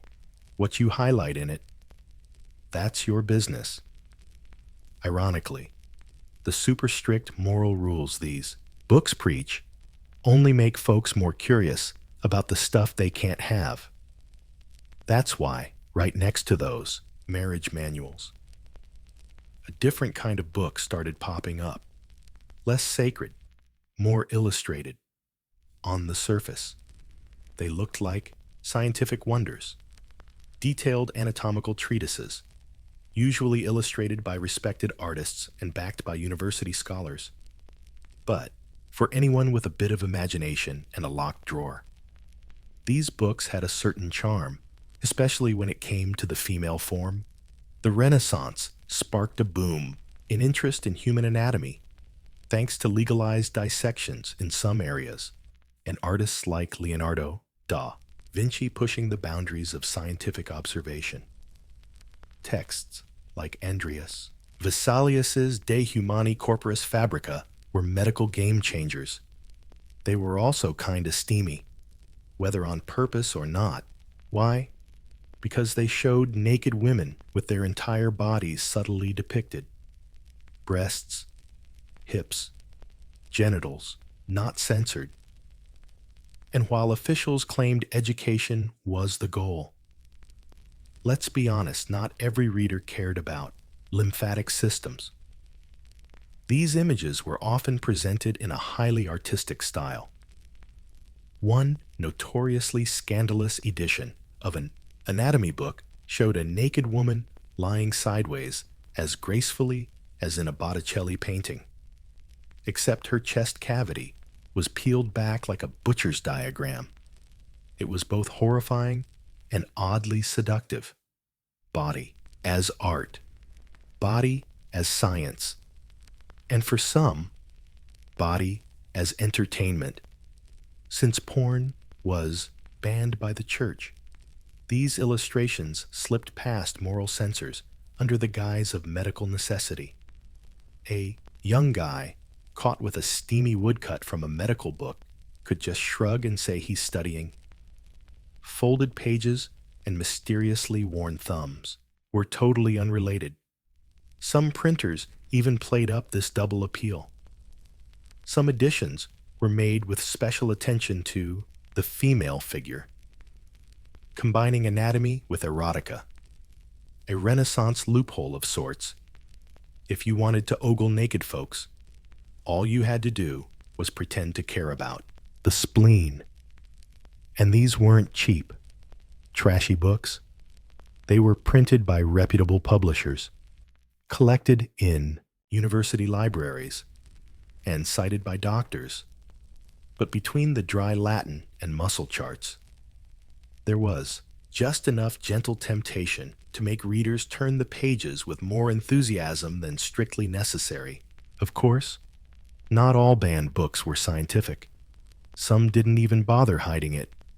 By mid-Renaissance, a new type of book started appearing in private collections, ones that didn't give a damn about dissection or theological loopholes. These were full-on love manuals, half etiquette guides, half gentle seduction handbooks, written for educated nobles or ladies who wanted to flirt without diving straight into hell. Unlike the dry, rigid marriage manuals issued by the church, love manuals were full of ambiguity.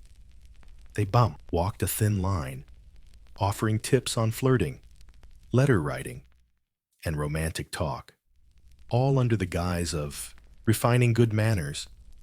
But between the lines, they were loaded with innuendo. These books taught the art of the sideways glance, the science of sighing while looking at someone, the importance of hand placement during a slow dance. They gave sample dialogues, cleverly disguised flirtations for situations like meeting a duchess in the garden or complimenting a lady's lute playing without offending her chaperone. A popular genre was the romantic novel by letter, a collection of fictional love letters between imaginary nobles, often named Count Lorenzo and Lady Fiorella. One popular genre was romantic novels through letters, a collection of fake love letters between imaginary nobles, often with names like Count Lorenzo and Lady Fiorella. These were meant to set a moral example, but many letters veered suspiciously off course into pure fantasy. You could almost hear the corset tightening and gloves slowly coming off. Some of these guides even threw in poems and little riddles just cultured enough to seem fancy, vague enough to get scandalized.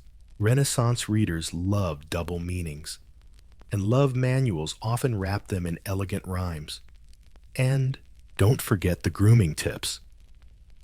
One guide told men to keep their nails clean and teeth white so women wouldn't feel scratched or grossed out while kissing. Others reminded women to keep their breath fresh and avoid eating onions before a romantic chat. Practical, but not exactly spiritual. These books didn't describe physical intimacy outright, but they were constantly hinting at it. That's the catch. They were less about desire and more about the slow-building tension in candlelit ballrooms, behind fans, and under veils for young nobles stuck in arranged marriages and strict religious rules. These guides were a legal escape route dangerous if you really understood them.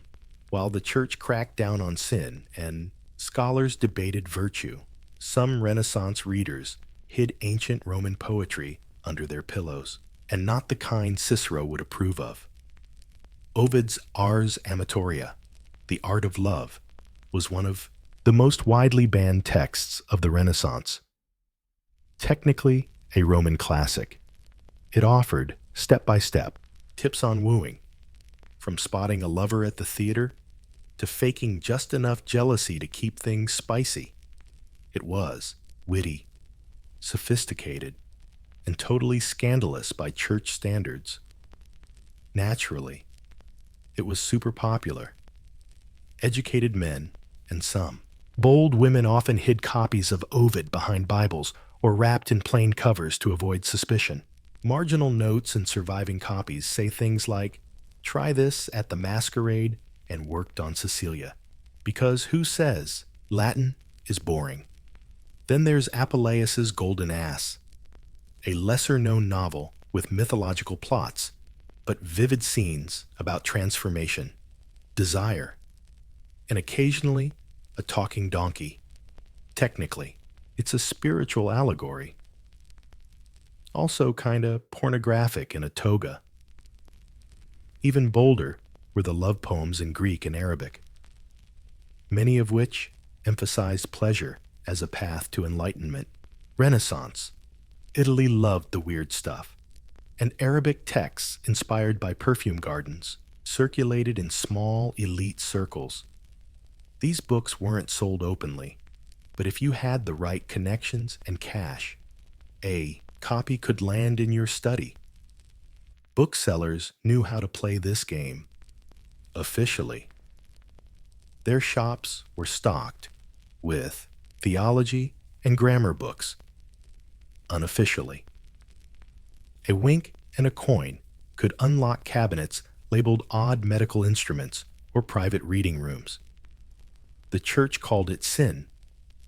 Merchants called it good business. Some nobles even commissioned illustrated manuscripts, decorated with golden angels and sometimes shockingly detailed images angels probably shouldn't see. These books weren't just for reading. They were experienced, shared at parties, whispered about at masquerades, banned by bishops, quoted by poets, and while everyone pretended they were just practicing Latin, the truth was obvious, with all the sneaky reading and giggles behind lace fans. The Renaissance wasn't exactly a safe haven for literary freedom, especially under the Inquisition's watchful eye. And in Italy, that was always true. By the mid-1500s, the Catholic Church was increasingly suspicious of any books that might corrupt souls, which basically meant anything remotely entertaining. In 1559, Pope Paul IV issued the first official Index Librorum Prohibitorum, a list of banned books. As the name suggests, it cataloged texts deemed too dangerous, heretical, or just too racy. The list included everything from Protestant theology to the more they suspected books could corrupt souls. The more it meant they were actually entertaining. In 1559, Pope Paul IV launched the first official Index Librorum Prohibitorum, a list of banned books. True to its name, it was a catalog of texts deemed too dangerous, heretical, or just too spicy. The list included everything from Protestant theology to astrology guides, but hidden inside were juicy tidbits on love, anatomy, and even poetry. Ovid was banned. Piccaccio's Decameron was banned. Anything by Erasmus that hinted at personal thought got the boot. The church wasn't just trying to save souls. It was purging the entire intellectual bloodline. Owning a banned book wasn't just a slap on the wrist. If you were a printer, merchant, or noble caught with this weapon of words, you risked public fines or worse, a home search, confiscation, and even jail time. Quite a few scholars got called in to explain why they had a Latin copy of The Art of Love chilling between Aristotle and Aquinas. But here's the kicker. Banning books only made them sexier. Underground markets thrived. Printers in Venice, Lyon, and Basel published clean editions for public sale and uncut versions for private clients. The difference? Maybe a missing paragraph, a simple illustration, or a completely fake title page. One notorious copy of The Golden Ass was disguised as a sermon by St. Augustine. Talk about a plot twist. Noble families with private libraries developed whole systems to hide banned texts.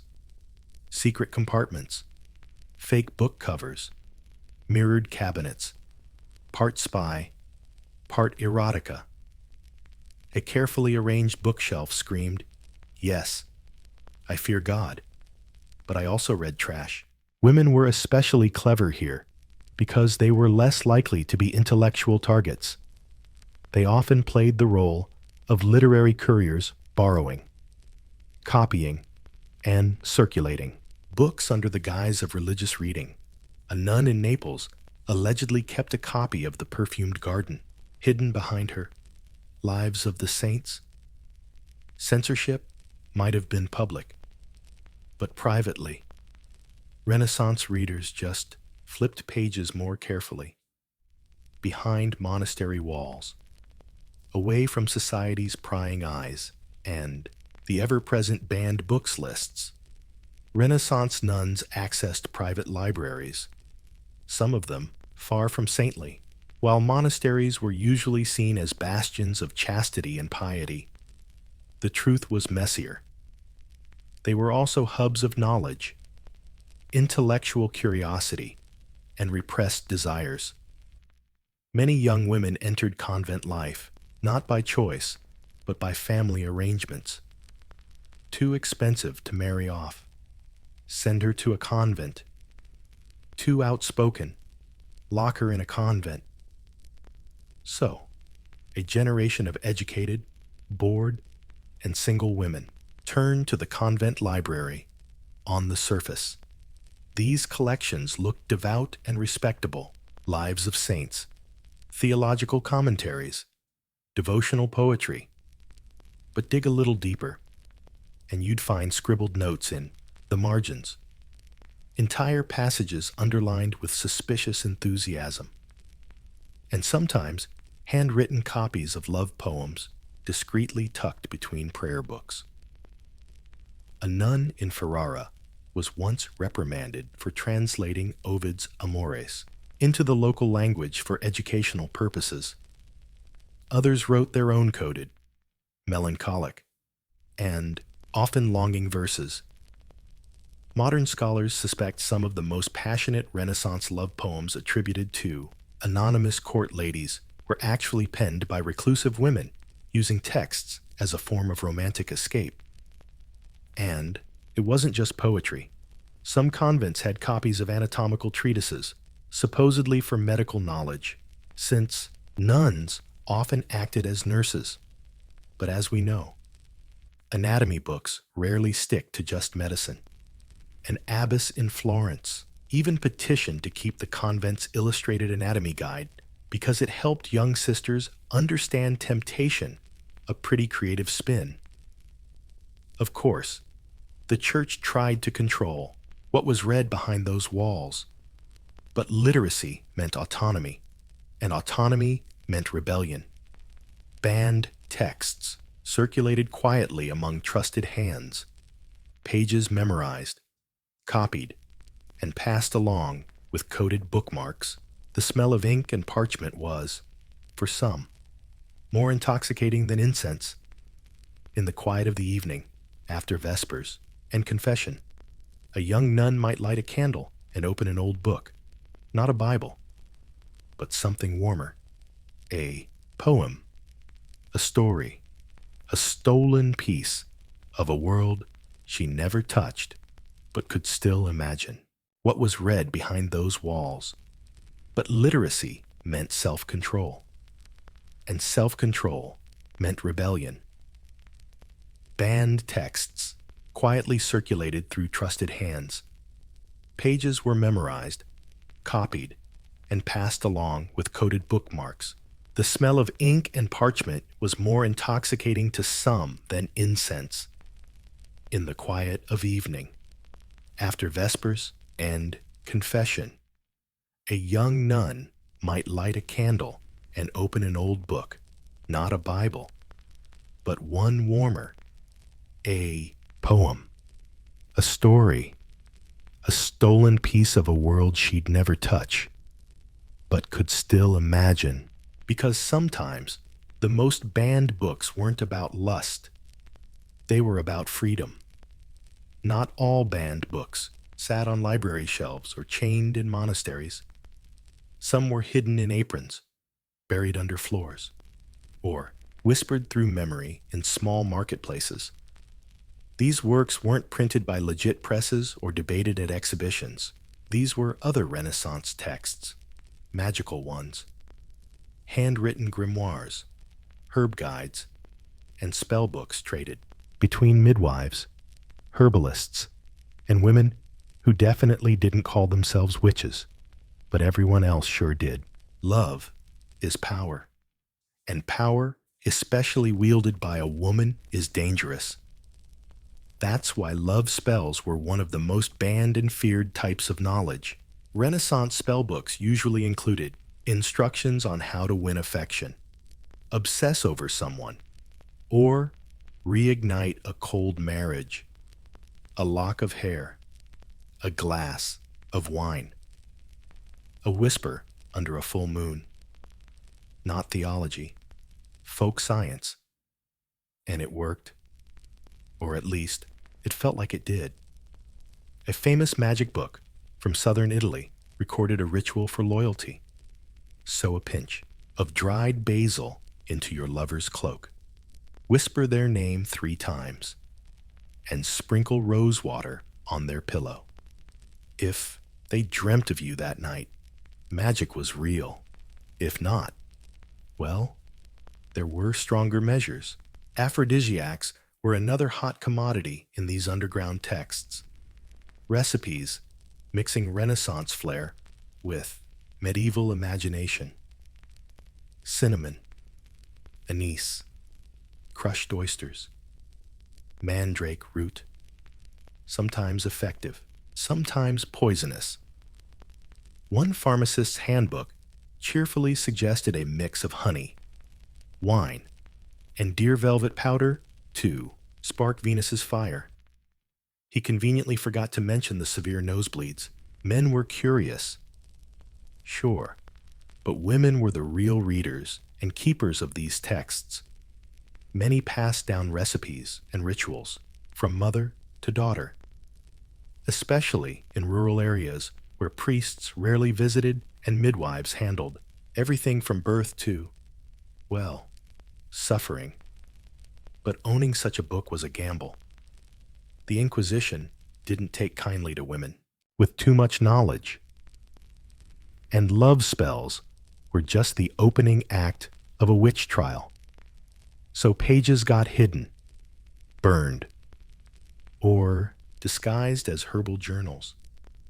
You could be an herbalist on Tuesday and a heretic by Thursday, depending on what others saw or imagined. By the late Renaissance, the printing press changed everything. Books weren't precious handmade treasures for the elite anymore. They became commodities. Gutenberg may have started with the Bible, but printers soon discovered a far more profitable market desire. Venice became the silent revolution's capital. It had the perfect mix of wealth, sharp senses, and just the right amount of naughty ambition. Beneath religious essays and scholarly commentary, private little books started to appear. Books with no obvious content. They didn't pretend to be anatomy manuals. They didn't dress up poetry as piety. These were blunt, illustrated, and shockingly explicit. One of the most notorious was I Modi, translated as The Positions, originally created by engraver Mark Antonio Raimondi, with illustrations by Giulio Romano. It depicted 16 explicit intimate scenes. Each engraving came with poems by Pietro Aretino, a sharp-witted, even sharper-tongued guy who earned the title of the Renaissance's first pornographer. Needless to say, the church was not amused. I Modi was banned immediately, copies seized, copies destroyed, Raimondi arrested. But damage done or innovation, depending on your point of view. The idea of using the printing press for porn was out there now, and there was no turning back. Underground printers popped up all over Europe, cranking out slim volumes of love poems, scandalous tales, and sometimes outright erotica. These weren't mass-produced. Copies were pricey, made for wealthy customers who liked their forbidden fruit. Some were even custom-ordered, with content tailored to the buyer's fantasies. Think of it as Renaissance fanfic. Printers invented clever tricks to think of it like Renaissance fanfic. Printers invented clever tricks to dodge detection. Fake covers. Fake publishing locations in Constantinople. Or Latin phrases making the book look like harmless philosophy. In reality, they were often illustrated with woodcuts or engravings that made anatomy textbooks look dull. For a decent price, you could own a book that entertained, thrilled, or shocked you without admitting you owned it. Many nobles stashed them in locked cabinets. Some had hard covers and looked like dictionaries or hymnals on the shelf. Printing didn't just democratize knowledge, it made desire way easier to access, and with every new title. Renaissance readers got one step closer to something revolutionary. Pleasure without permission. By the end of the Renaissance, the line between education, entertainment, and seduction had blurred so much you couldn't even tell them apart. What started as curiosity about anatomy or theological instruction turned into a secret bookshelf of cravings, crossing boundaries of gender, class, and even religion. And that's exactly why it was dangerous. To the church, these books screamed moral decay. To scholars, they were intellectual experiments. But to the real readers, noble women, students, nuns, even merchants, they meant something else entirely. Power. Not the kind won on battlefields or in courtrooms, but a quieter, more subversive kind, starting on the margins of a book. In an era where women's bodies were controlled, their voices silenced, and their desires dismissed, these books offered an alternative script, a place where love wasn't always arranged, where pleasure had a name, and curiosity didn't have to be confessed in Latin. Whether it was a love spell hidden in a herbal manual, a censored sonnet copied by hand, or a poem from a band read by candlelight, each was a disguised rebellion. And let's not forget the men. Despite all the public posturing and guilt whipped up by the church, they still bought these books. Philosophers preaching virtue by day might cozy up to the golden ass with a glass of wine at night. Priests railing against lust from the pulpit sometimes hid a copy of the golden ass under their robes. After all, human nature is great at compartmentalizing. The banned bookshelf wasn't just a Renaissance quirk, it was a mirror to a world struggling with change. Printing opened Pandora's box, literacy spread.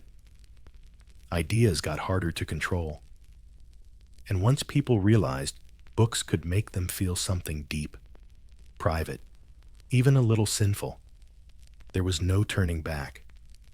Most of these books didn't survive intact. They were burned, hidden, misclassified. But some did. Today, they sit in with that Renaissance weirdness. It reflected a world wrestling with change. The printing press had opened Pandora's box. Literacy was booming. Ideas got harder to control. And once people realized books could make them feel something deep, private, even sinful, there was no going back. Most of these books don't survive intact. They were burned, hidden, misfiled, but some did. Today, they rest in museum vaults and rare libraries. Fragile and worn by time, still humming with the echoes of whispered secrets across centuries. Because the Renaissance wasn't just a rebirth of art and science, it was a rebirth of desire. And between the lectures and the sculptures, banned books spill all the secrets that marble just can't whisper.